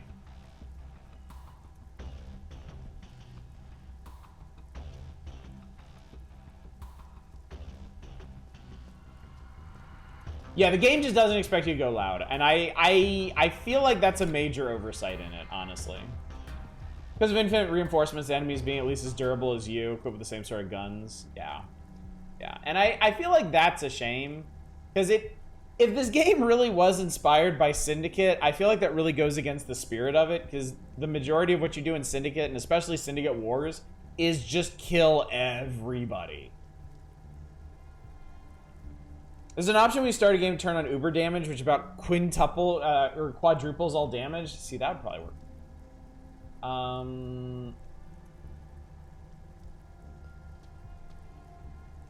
There we go. Hack the thing.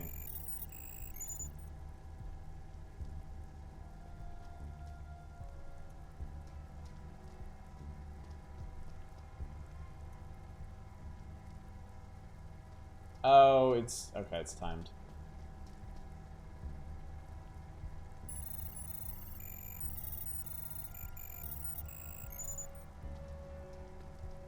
Yeah, I think a big aspect y'all need to understand about this is that this is real time without pause. And y'all saw how chaotic XCOM Apocalypse was with real time with pause. This is trying to manage 4 agents in stealth in real time without pause.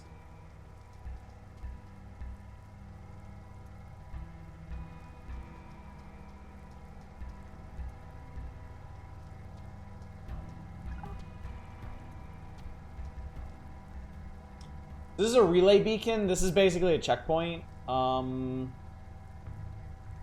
The tutorial, oh yeah, you can barely see that, but yeah, it allows you to re-upload your agent's consciousness and eventually outfit agents. All right, we got a support agent.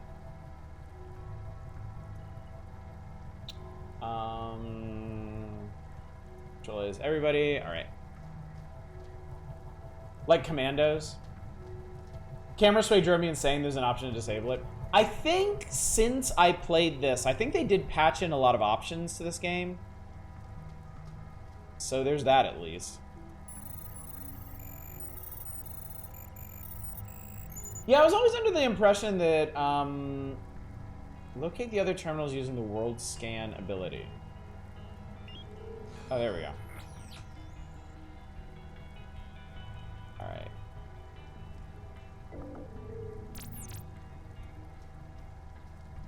One of the things they patched in as an option, just get the max slow-mo skill for free at the beginning. Yeah. They were adamant. I remember the developers were adamant because the first impressions of this game, people were like, you need to be able to pause in this. And the developers were really quite adamant about not having that.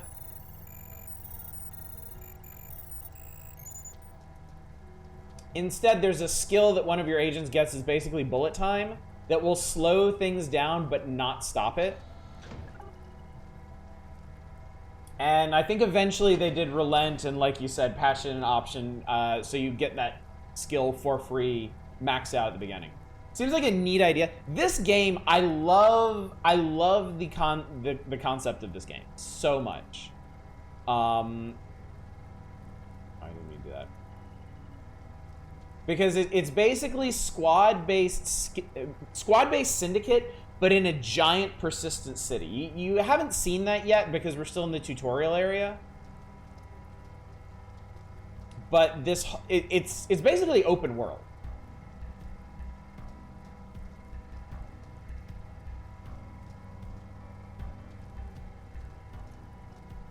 Oh, I forgot about that, Olesh. It's not just bullet time, it also gives substantial buffs.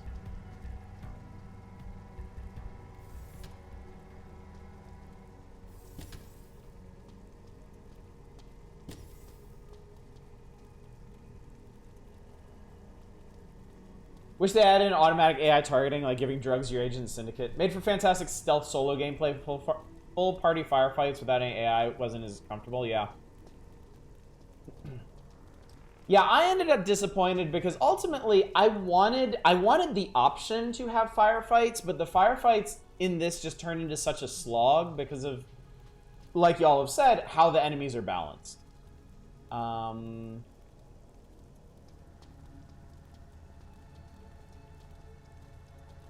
Game really feels like it was designed around 4-player co-op. They didn't have it ready at release. That would also make sense, yeah.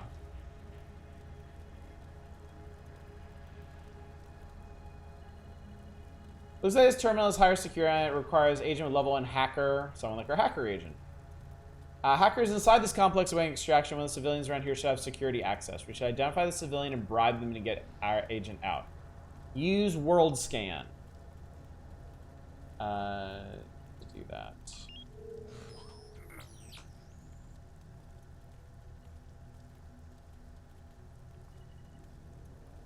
That's our target. Let's bribe them. Bribe for 50 bucks.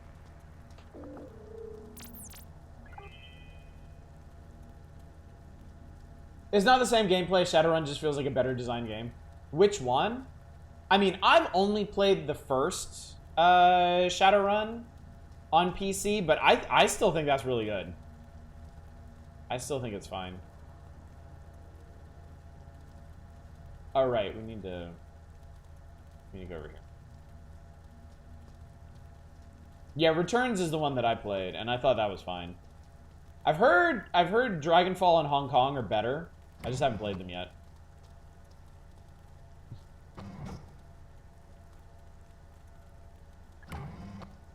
Hey, look at our new squad. Aren't they beautiful?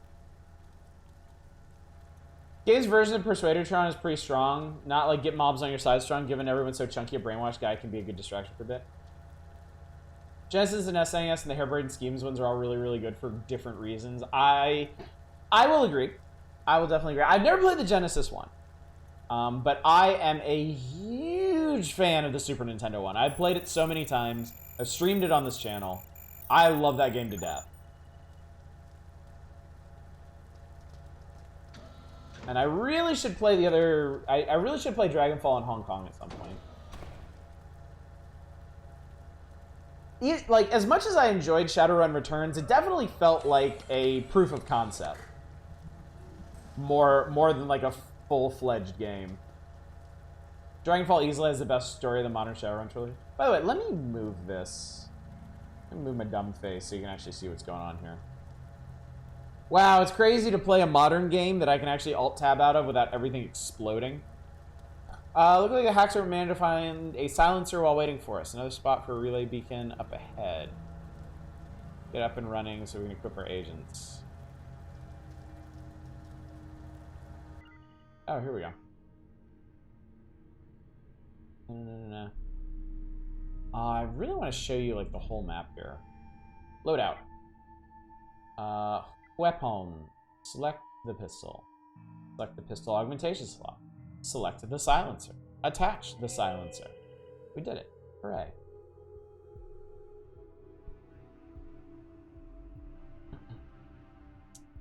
Okay.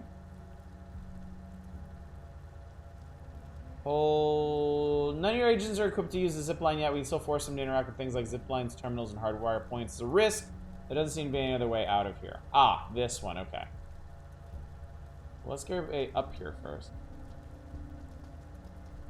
Dragonfall easily has the best story modern. Hong Kong definitely let me feel like I had more control ever since especially since I was able to pay attention through the game enough to be able to charismatron my way through. Alt, zipline. Hip, hip, hop, hip, hip, hop, hip. Looks like your hacker had a bad fall. Your agent isn't out of the race yet. Get one of your other agents to get the hacker back on their feet. Poor hacker. Thought of zip lines and died. First, you're a little disappointed not being able to port your character. The way each game is written make the story self-contained, a lot more personal, the history of the character you make.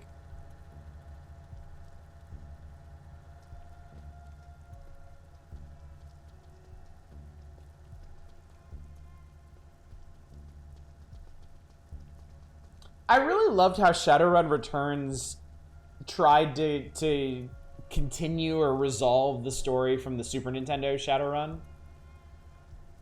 I really appreciated that. It was really cool seeing Jake in it again. That guard hasn't seen us yet. We can get an agent up behind him. We can hold Alt and right click, take him out with one shot. Okay. There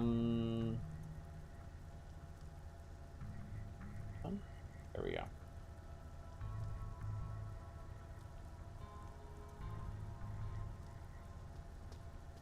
Musical callbacks are great too, yeah. Pop. Then put all your new skills to test, blast your way through a sneak pass and out to the main downtown district. Alright. So yeah, we need to get out this way. There's like 2 dudes. Yeah, there's like 2 dudes.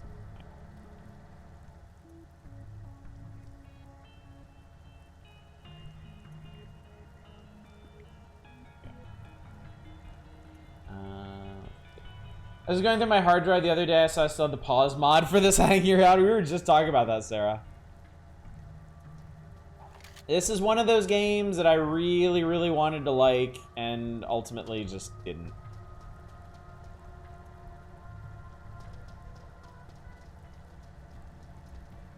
I checked though when I was downloading this today, and I still gave it a positive review. I think it's worth trying, is the thing. Like, it worked well enough for me to try it for like, you know, 7 hours. And ultimately I fell out of it. But, I think someone else might get a lot more mileage out of it. Unused, because imagine playing your games on your Steam list. I know, right? How ridiculous. How ridiculous. There's a generator over there. Interesting.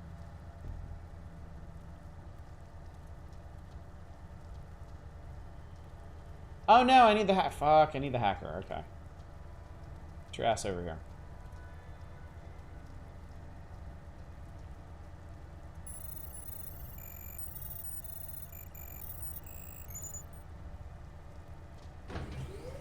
Well, we did it!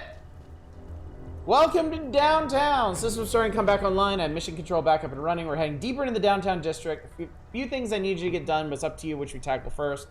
I just set up some relay beacons around the district, and probably most importantly, we have the issue of our captured infiltrator to attend to. Check mission control for more info.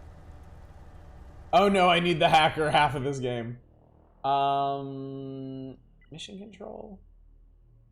So here, hopefully you can get a better idea of how big this game is, because this is one district. This is just downtown.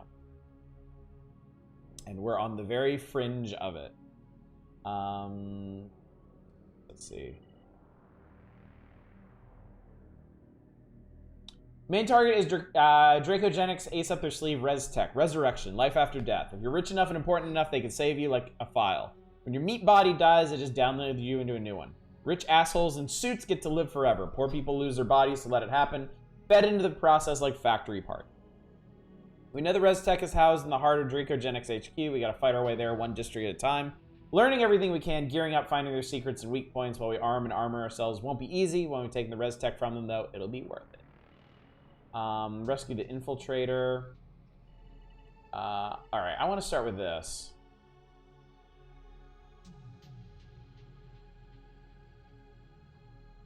Relay beacon. So we're going to take a little tour around the district.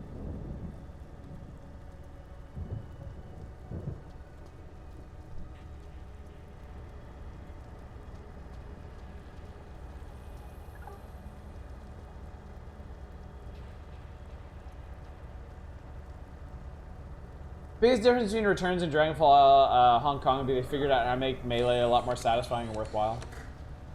That's good. I got lucky. I will say this. I got really lucky in Returns because I just arbitrarily decided that I wanted to do a shotgun build, and it turns out like shotgun build is specifically needed for the end game.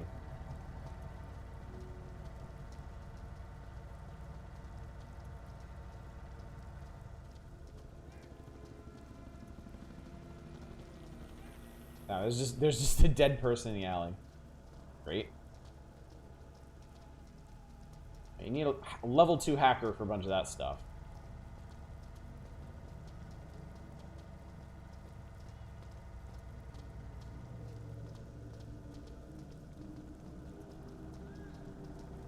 Barely made it through running as a coyote shaman in Returns. Took a lot of luck to beat that last fight. Yeah, that is probably the one thing I really don't like about the way that game is designed, is that they basically give you a weapon that you have to use in the final battle, and if you haven't spec'd into that, it's gonna suck. He's got me all set up to help us take Dengler down. His control over Dracogenics gives him control over Restech, and his control over Restech gives him control All right. over everyone who Yeah, we've wants already it. got that. I helped your agents in the field despite casualties, but that's a short-term fix. Long-term, a benefactor has supplied us with a virus that we can use to take control of his ResTech satellite systems. Ultimately, our plan is for you They patch this so everybody's the same with the gun they give you. Oh, that's good. install the virus That's directly good. into their hardware. Right now, though, we've got to build up our company's presence here, working on getting you all the gear, money, and tech that we'll need to make that final assault. Because I don't think they're going to let us just waltz through the front door.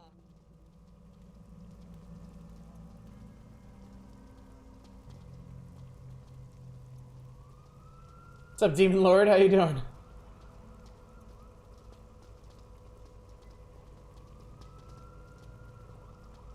Oh, my boys are tired because I actually made them run places.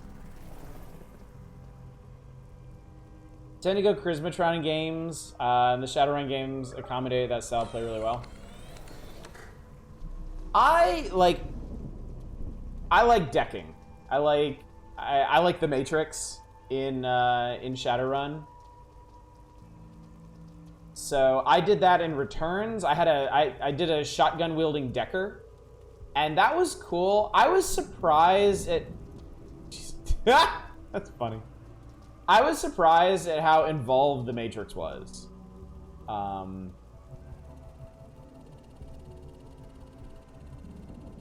you need hacker level 2 for everything.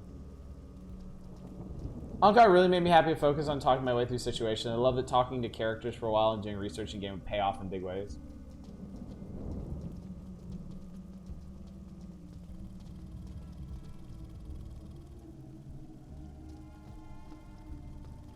Okay, I think we want to avoid that. If you can see up on the mini-map, there's some red dots for things. I'm pretty sure we want to avoid those.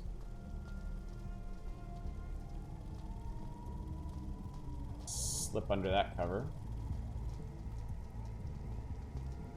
How much anime are you allowed to watch on the billboards of the game? I don't believe there's any, if you can believe it. Scan little data patches.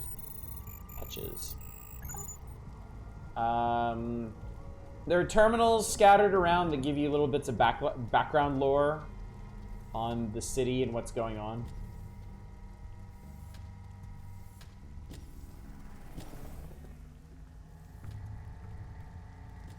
They won't bother if you're not currently breaking the law. Okay, I couldn't remember.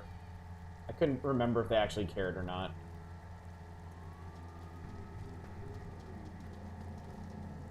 Also, getting hit by cars in this doesn't matter, which is nice.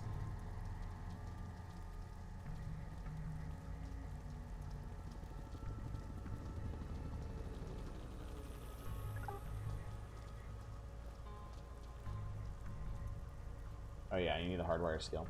Doesn't anime frames on one of the big ones a bit back, but it only look like a 5-second clip. Yeah.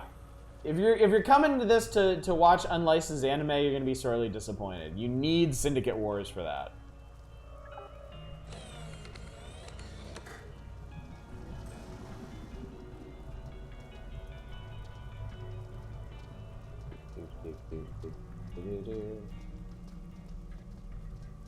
Ah, oh right.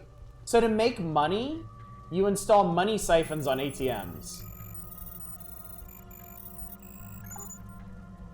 And they'll give you like passive income. Ran off a cliff in a boss fight. Okay, I guess we're gonna get around there. Megaco Pizza, premium pizza delivery. Stuff. Way to go.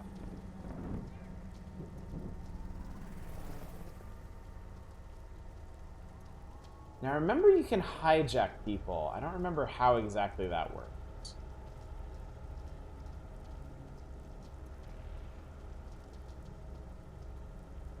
We might need to get our dude back first before that becomes pertinent. Now a few beacons up and running, we can use them fast travel around the map. Select a beacon, fast travel your agents to it from anywhere in the city. This game also has fast travel, which is a nice consideration.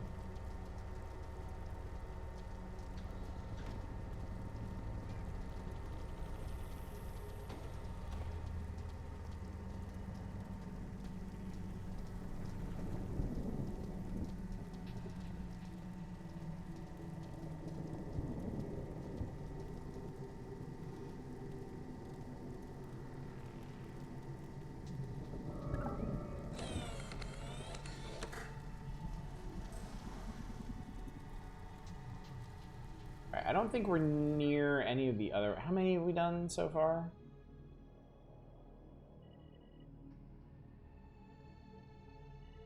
They really want me to rescue the infiltrator.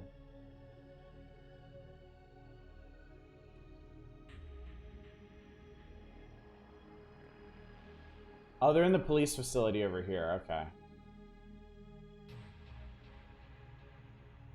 Set up a couple of these. A couple more. Alright, we'll head over this area, hit the relay beacons in the center, and then let's go rescue our friendo.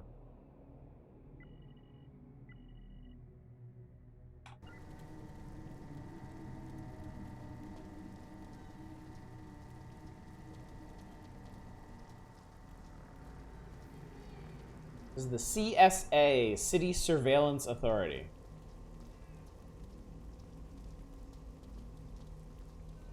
Nice threatening neon.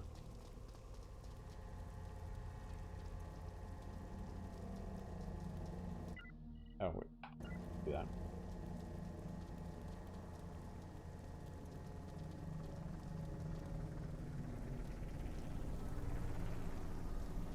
Excuse us, sir. Streets take on a whole new meaning when cars won't do any damage to you. And I think that's really funny.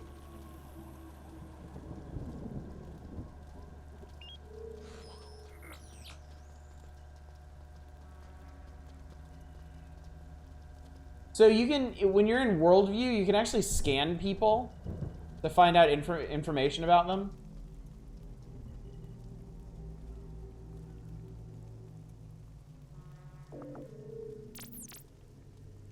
And apparently also buy information about them.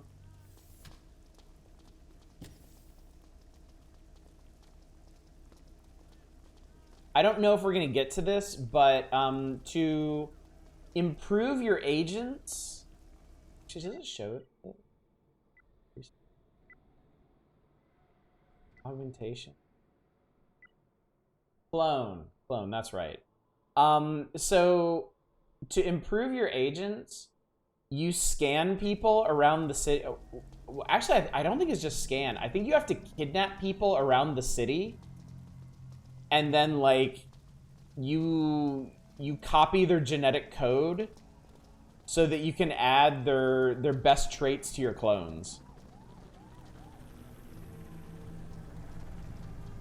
But I think you also need to constantly be looking for new people too, because I think every time you use the same traits to clone somebody, it degrades in quality.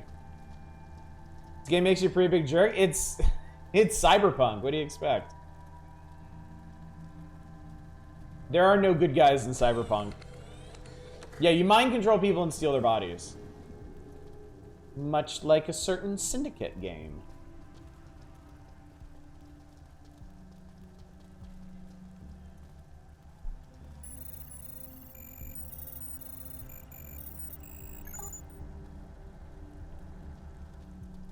There's another one over here somewhere. Looking at it. Where is it?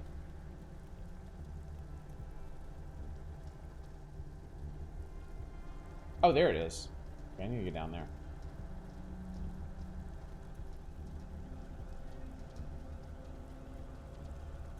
Yeah, zeros and X's.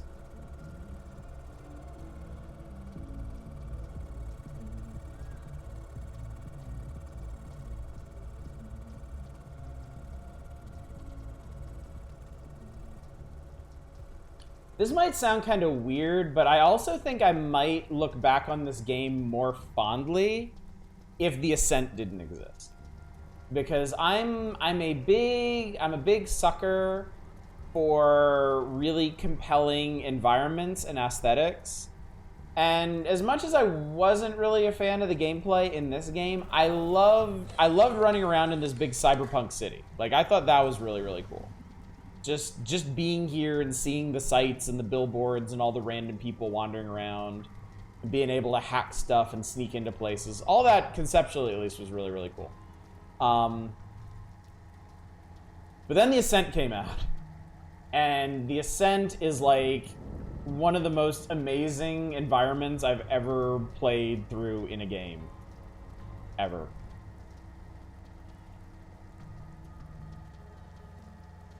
Like, I really think in retrospect it might be one of my favorite games of all time, just because of how impressive the experience is being in it.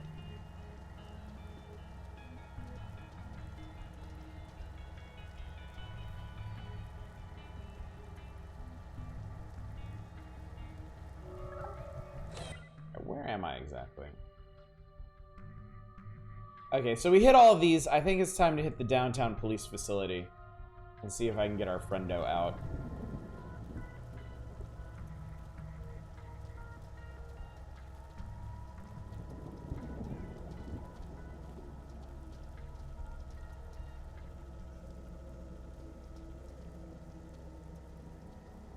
I hope this tutorial message is going to go away even though I haven't fast traveled yet.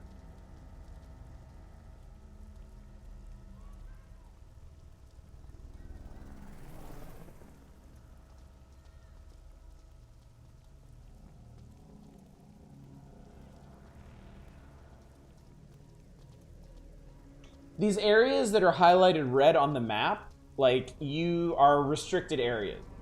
You are not supposed to be in them, and the people who are there will recognize that you're not supposed to be in them. I think for this one, we're probably going to want to go in this way. Yeah. Oh man, it looks like you can just skip a huge part of this. Let's see if this works.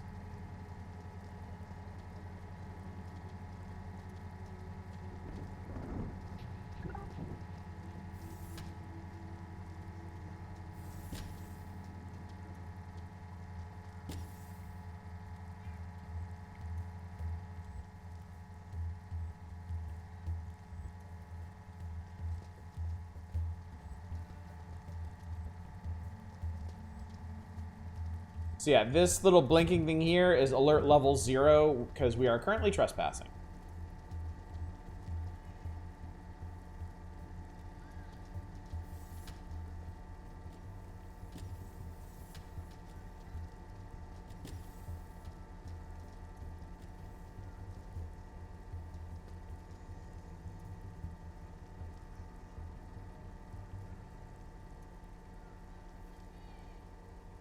Okay, let's see here. These are connected to this device over here. All right, so I'm gonna have these guys flatten out. I'm gonna take Mr. Hackerman's. Should be able to do this.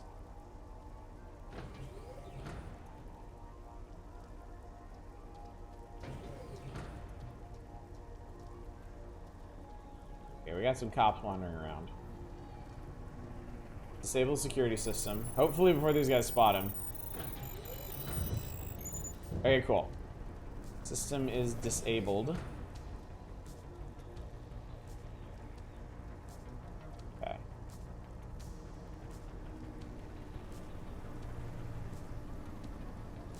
Oh god, there's another one. Oh shit, they saw us! Oh no!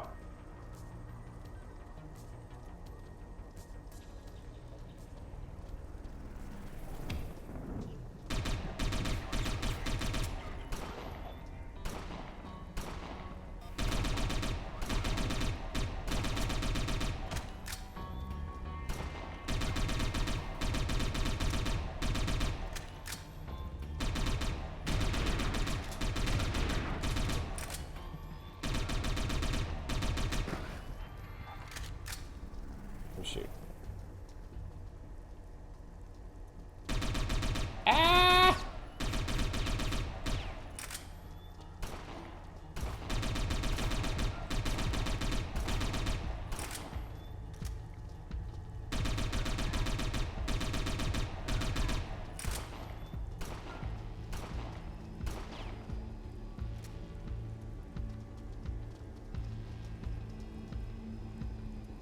Yeah, this is kind of what happens when combat happens.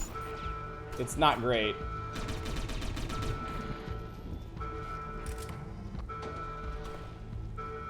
But hey, we made it.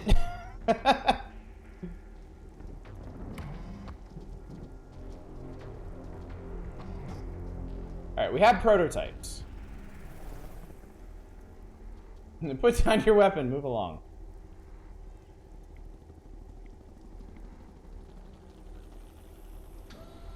Oh shit.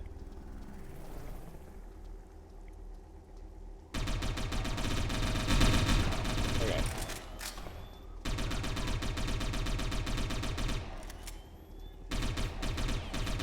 Wait, what the hell is going on here? They can shoot me, but I can't shoot them. Amazing.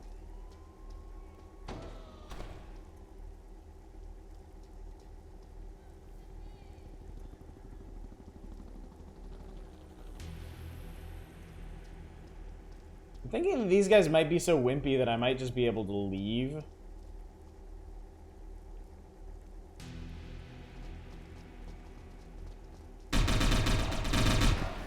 Just gun them down.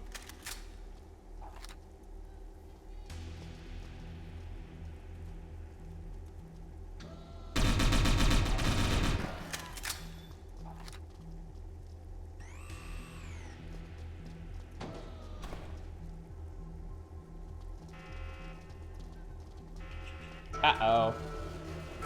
Oh, how is satellite rain? You know. like this.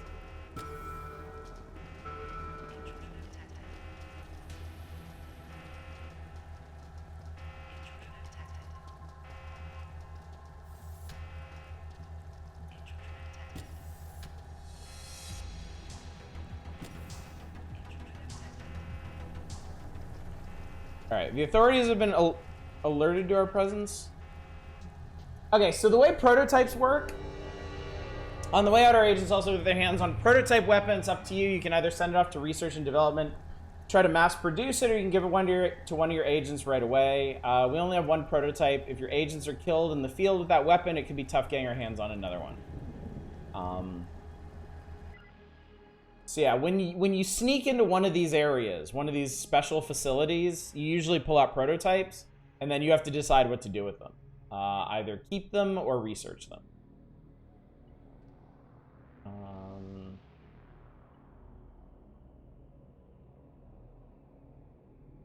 And this looks like a familiar graph, doesn't it? I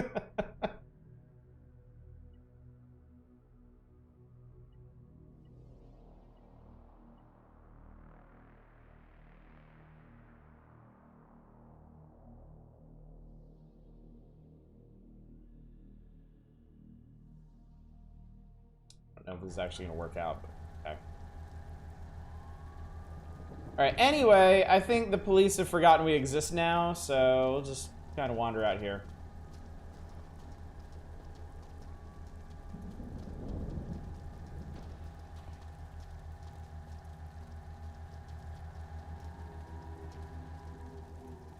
Alright, I guess I need to fast travel to get this thing to tell me about anything else going on.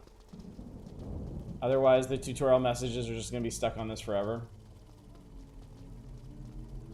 Oh, I should money siphon that. I should money siphon that because I'm losing a ton of money to research.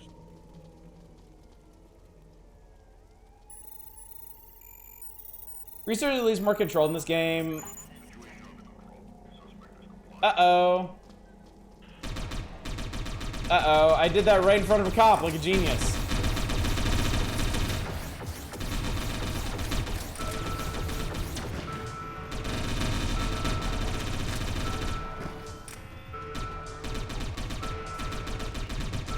Uh-oh, here come more cops.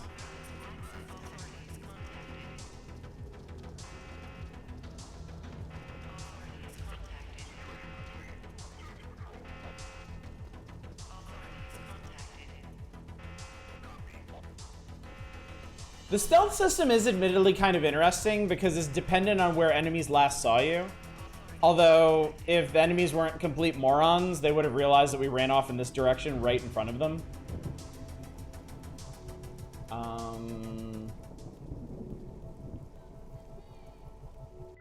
Anyway. Let's go to, I guess, this one.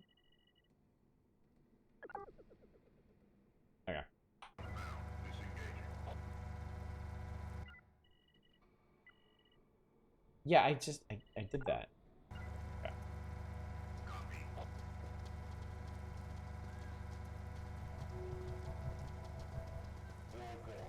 Alright, I guess we're just stuck on this tutorial message forever then. For whatever reason.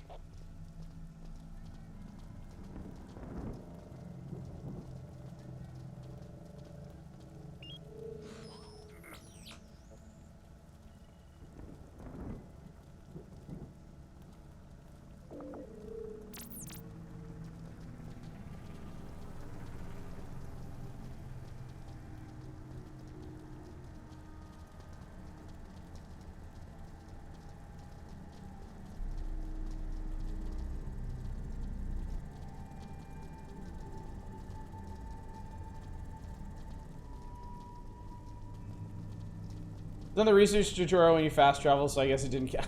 Ha! Amazing. Amazing. But hey, here's a holographic tree. That's cool, right? Holo trees are cool.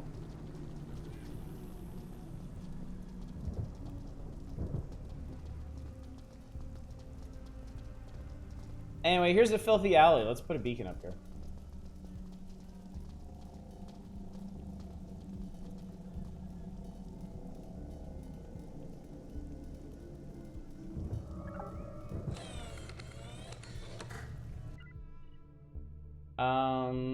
All right, mission complete. Beacons, good. All right, what do we got? All right, as far as satellite rain goes, find researcher. Logistics and tech support, we're gonna need some researchers of our own. We got a great start of our own little tech division. Chief I've got in mind works for another corp. We know he's unhappy there. Any decent bribe will get him out. Target hands out a dirty Zen as often as not. All right. So this is over here. Let's relay ourselves over here.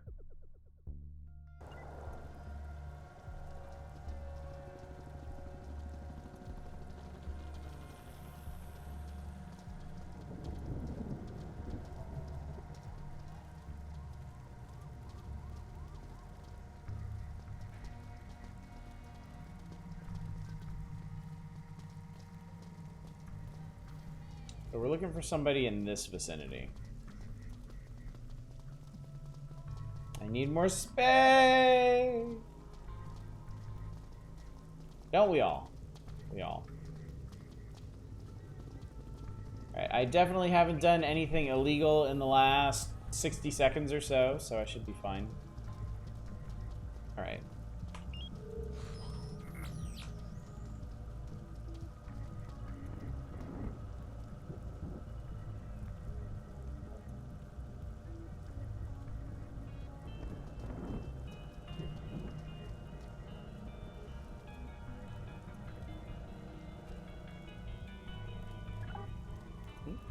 Target found?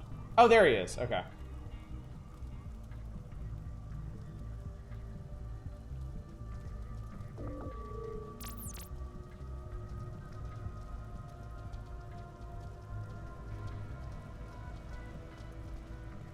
Bribe for $100. Oh, that's unfortunate. I don't have $100. Hang on. Let me stop our research.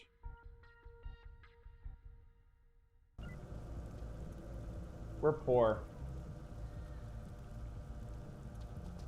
Is that what I told the cop? I haven't done anything illegal in the last 60 seconds or so.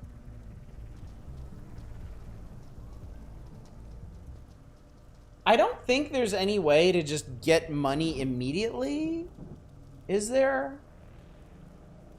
I can't remember if you can rob bank. Maybe you can rob banks in this. I'm not sure. City Authority, Military Armory, Supply Depot, Storage, Black Market Cyber Clinic, Continental Haven. Oh, there's a bank. Okay, so there are banks, so I could go steal a bunch of money. Also increases ATM income? Okay. Well, I think by the time I ran down there and actually accomplished anything, I'd probably have $100 saved up, so.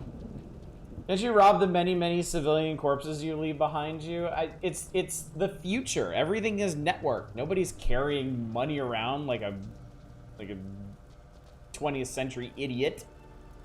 They're not carrying sacks of cash with comedic dollar signs on them. It's on the net, man. The net. There are strapping lads here. Don't they look cyberpunk as fuck? Yeah, it's on the blockchain now.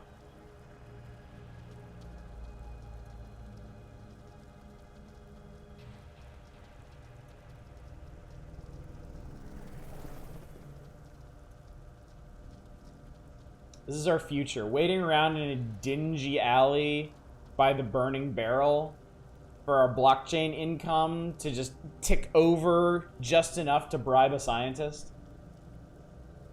My kurgans, my doubloons.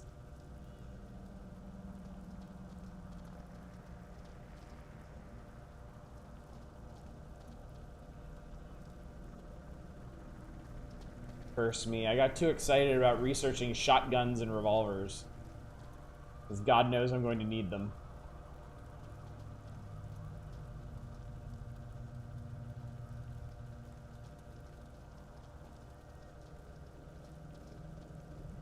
Almost.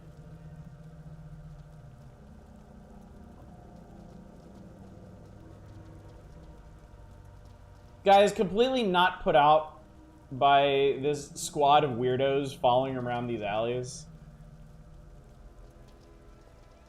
I guess in the cyber dystopia this happens all the time.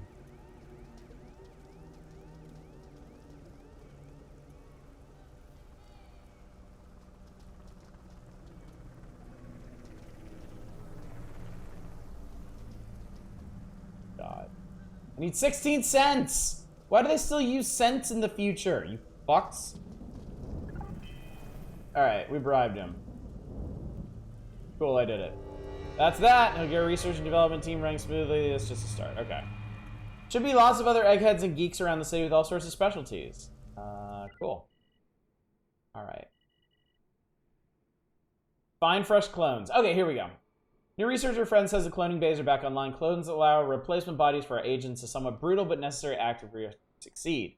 Once you've scanned a civilian, you can select them and divert a small amount of resources to obtain a deeper scan, giving you info on their DNA traits. Once you have a target, use your hacker to hijack them and send them back for cloning. Your clones will degrade after each cloning procedure. You'll need to acquire fresh resources to keep your agents at their peak or just keep your agents alive. What do you do if a squad of people with guns are following you around? Most of the options end up with getting shot or abducted. Also true. Also true.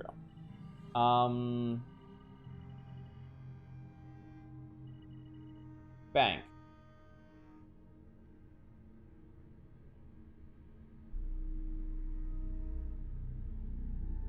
So if you get into the bank, you can send your hacker in to increase the ATM siphons, or you can send the soldier in to blow up the vault.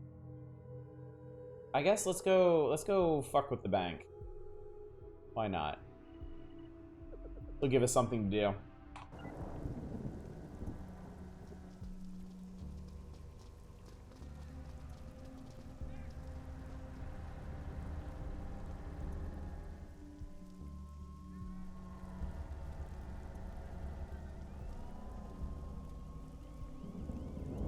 It might be worth trying to do this solo.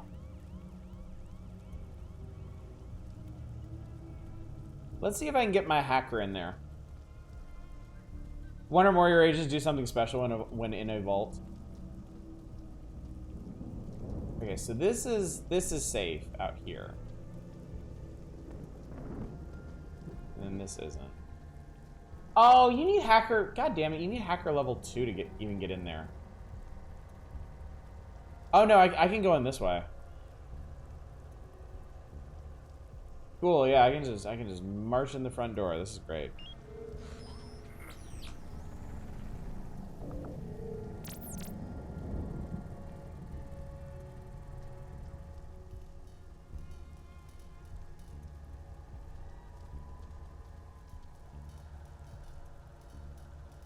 I'm sure this will go extremely well and not cause any problems whatsoever.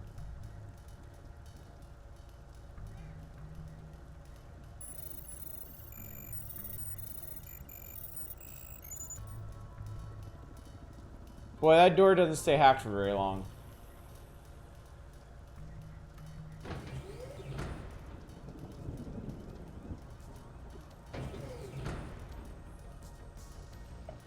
I wonder if these guys are going to see him. At a glance at the level, you need hack a terminal by number of little white lines on the side. Oh, okay. Interesting. All right.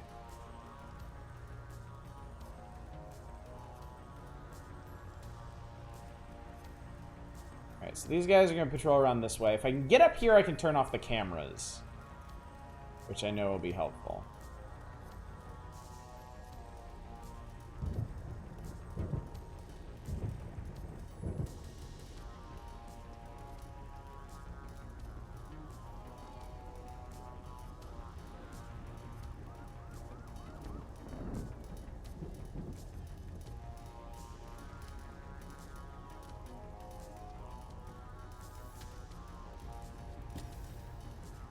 Whoop.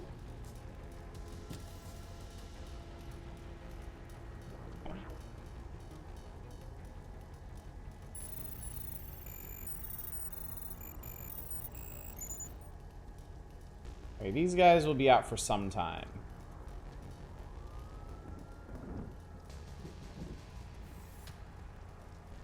But let's hope there's not too many people hanging out up here.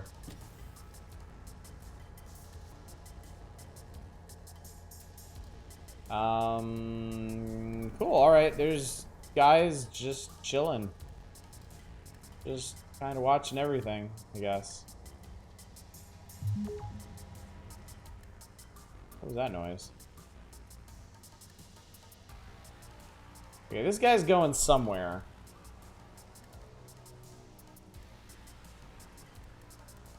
Has it rained satellites yet? It's rained bullets. We did get a fair rain of bullets. That noise means you gotta level up. Oh, cool. Oh, yeah. Oh, no.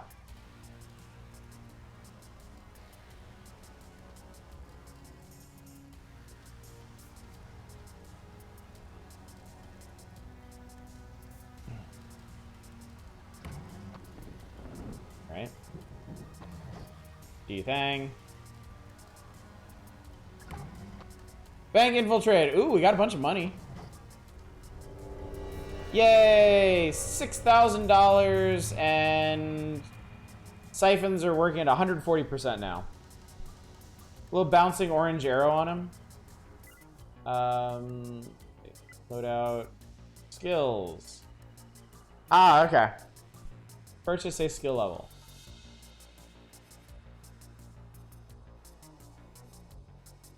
Well, obviously we're going to take hacking level 2, because this is what you do. This is who you are. This is your identity. This is your value as a person on this team. Oh shit, oh shit, oh shit, oh shit, oh shit. Alright, this guy is coming back, and I'm not sure. I might be able to hide from him over, like, here, maybe? Because I think he goes over here. I have no idea. I don't know if this is actually going to work or not.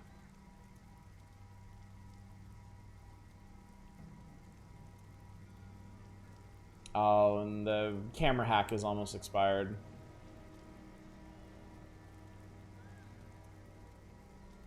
Okay, so he didn't see us. That's good.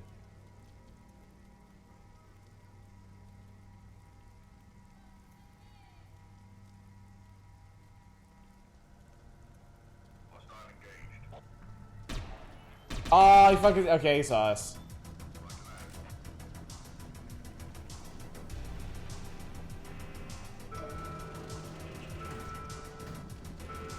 Don't mind me. Somehow I just ran straight past those assholes. I don't know how that happened or worked or whatever, but okay. Get me out of here! Get me out of here! Yay! Perfectly stealthed.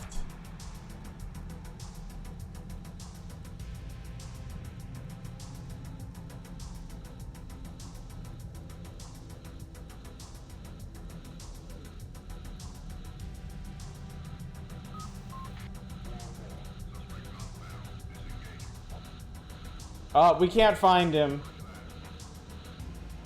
We lost the suspect somehow. All right.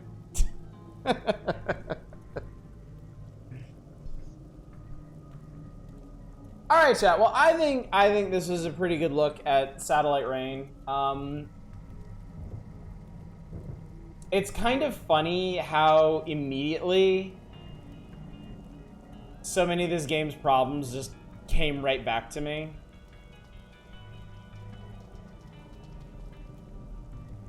Like, it's a neat concept. It's definitely a neat concept for a game. I wish it had worked out a bit better, but yeah, it just... So many things about the game just don't quite work right. Favorite part of Midnight Fight Express so far is a tree dedicated to expanding the scenarios in which you can instantly kill dudes. That does sound pretty cool.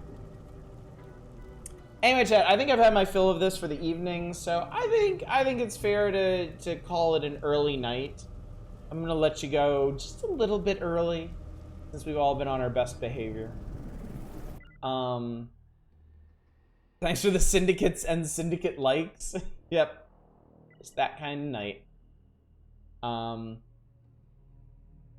yeah, I feel like there should be more games like this out there. There should be more syndicate likes, and it's kind of a shame that there aren't.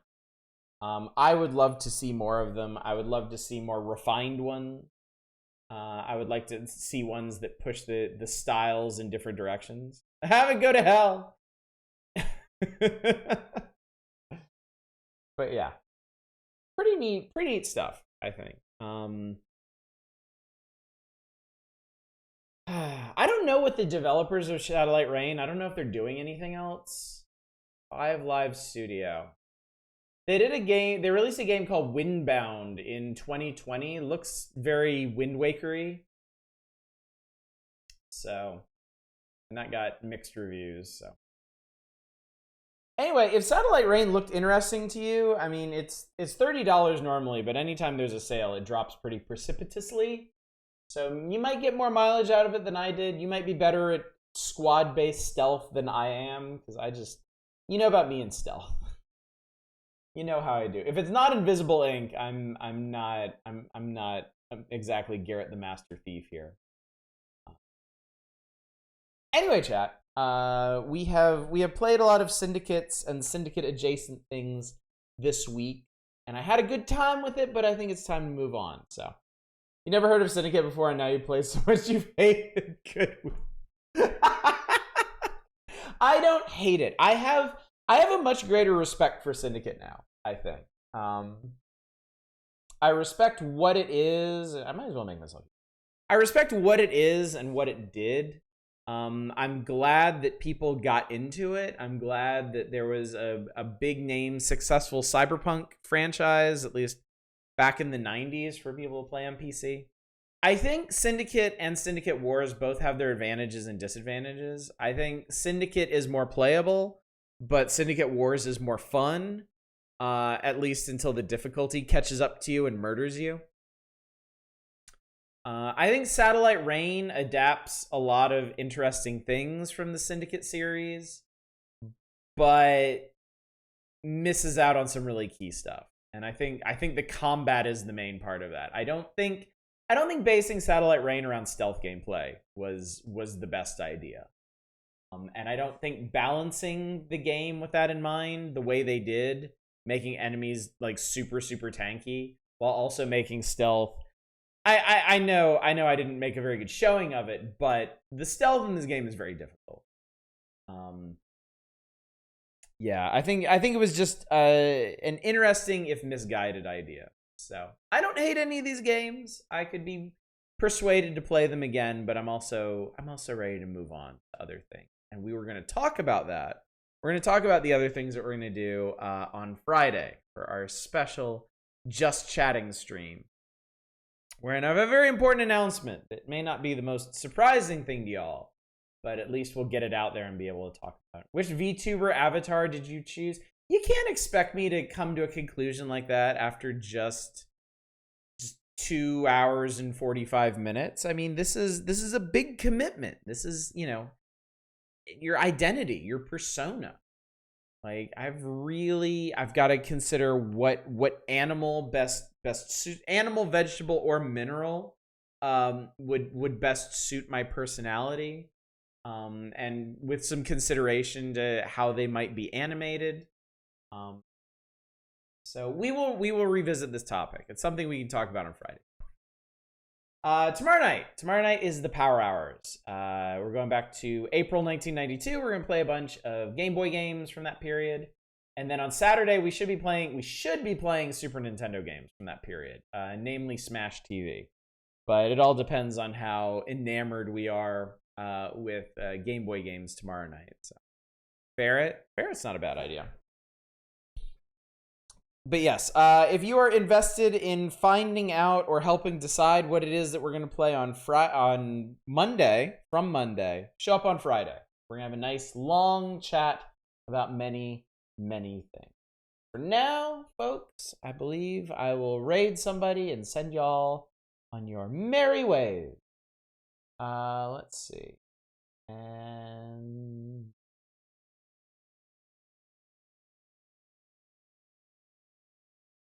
just be Mario.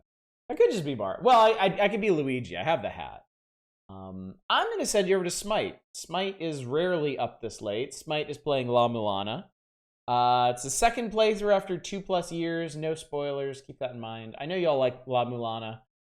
I have to assume at some point y'all are going to force me to play it. So I'll be looking forward to that. And I'll also be looking forward to seeing you tomorrow night for more Power Hours and more Game Boy goodness. Only one way to find out. Hopefully I'll see you then. Until then, as always, y'all take care. Bye, everybody.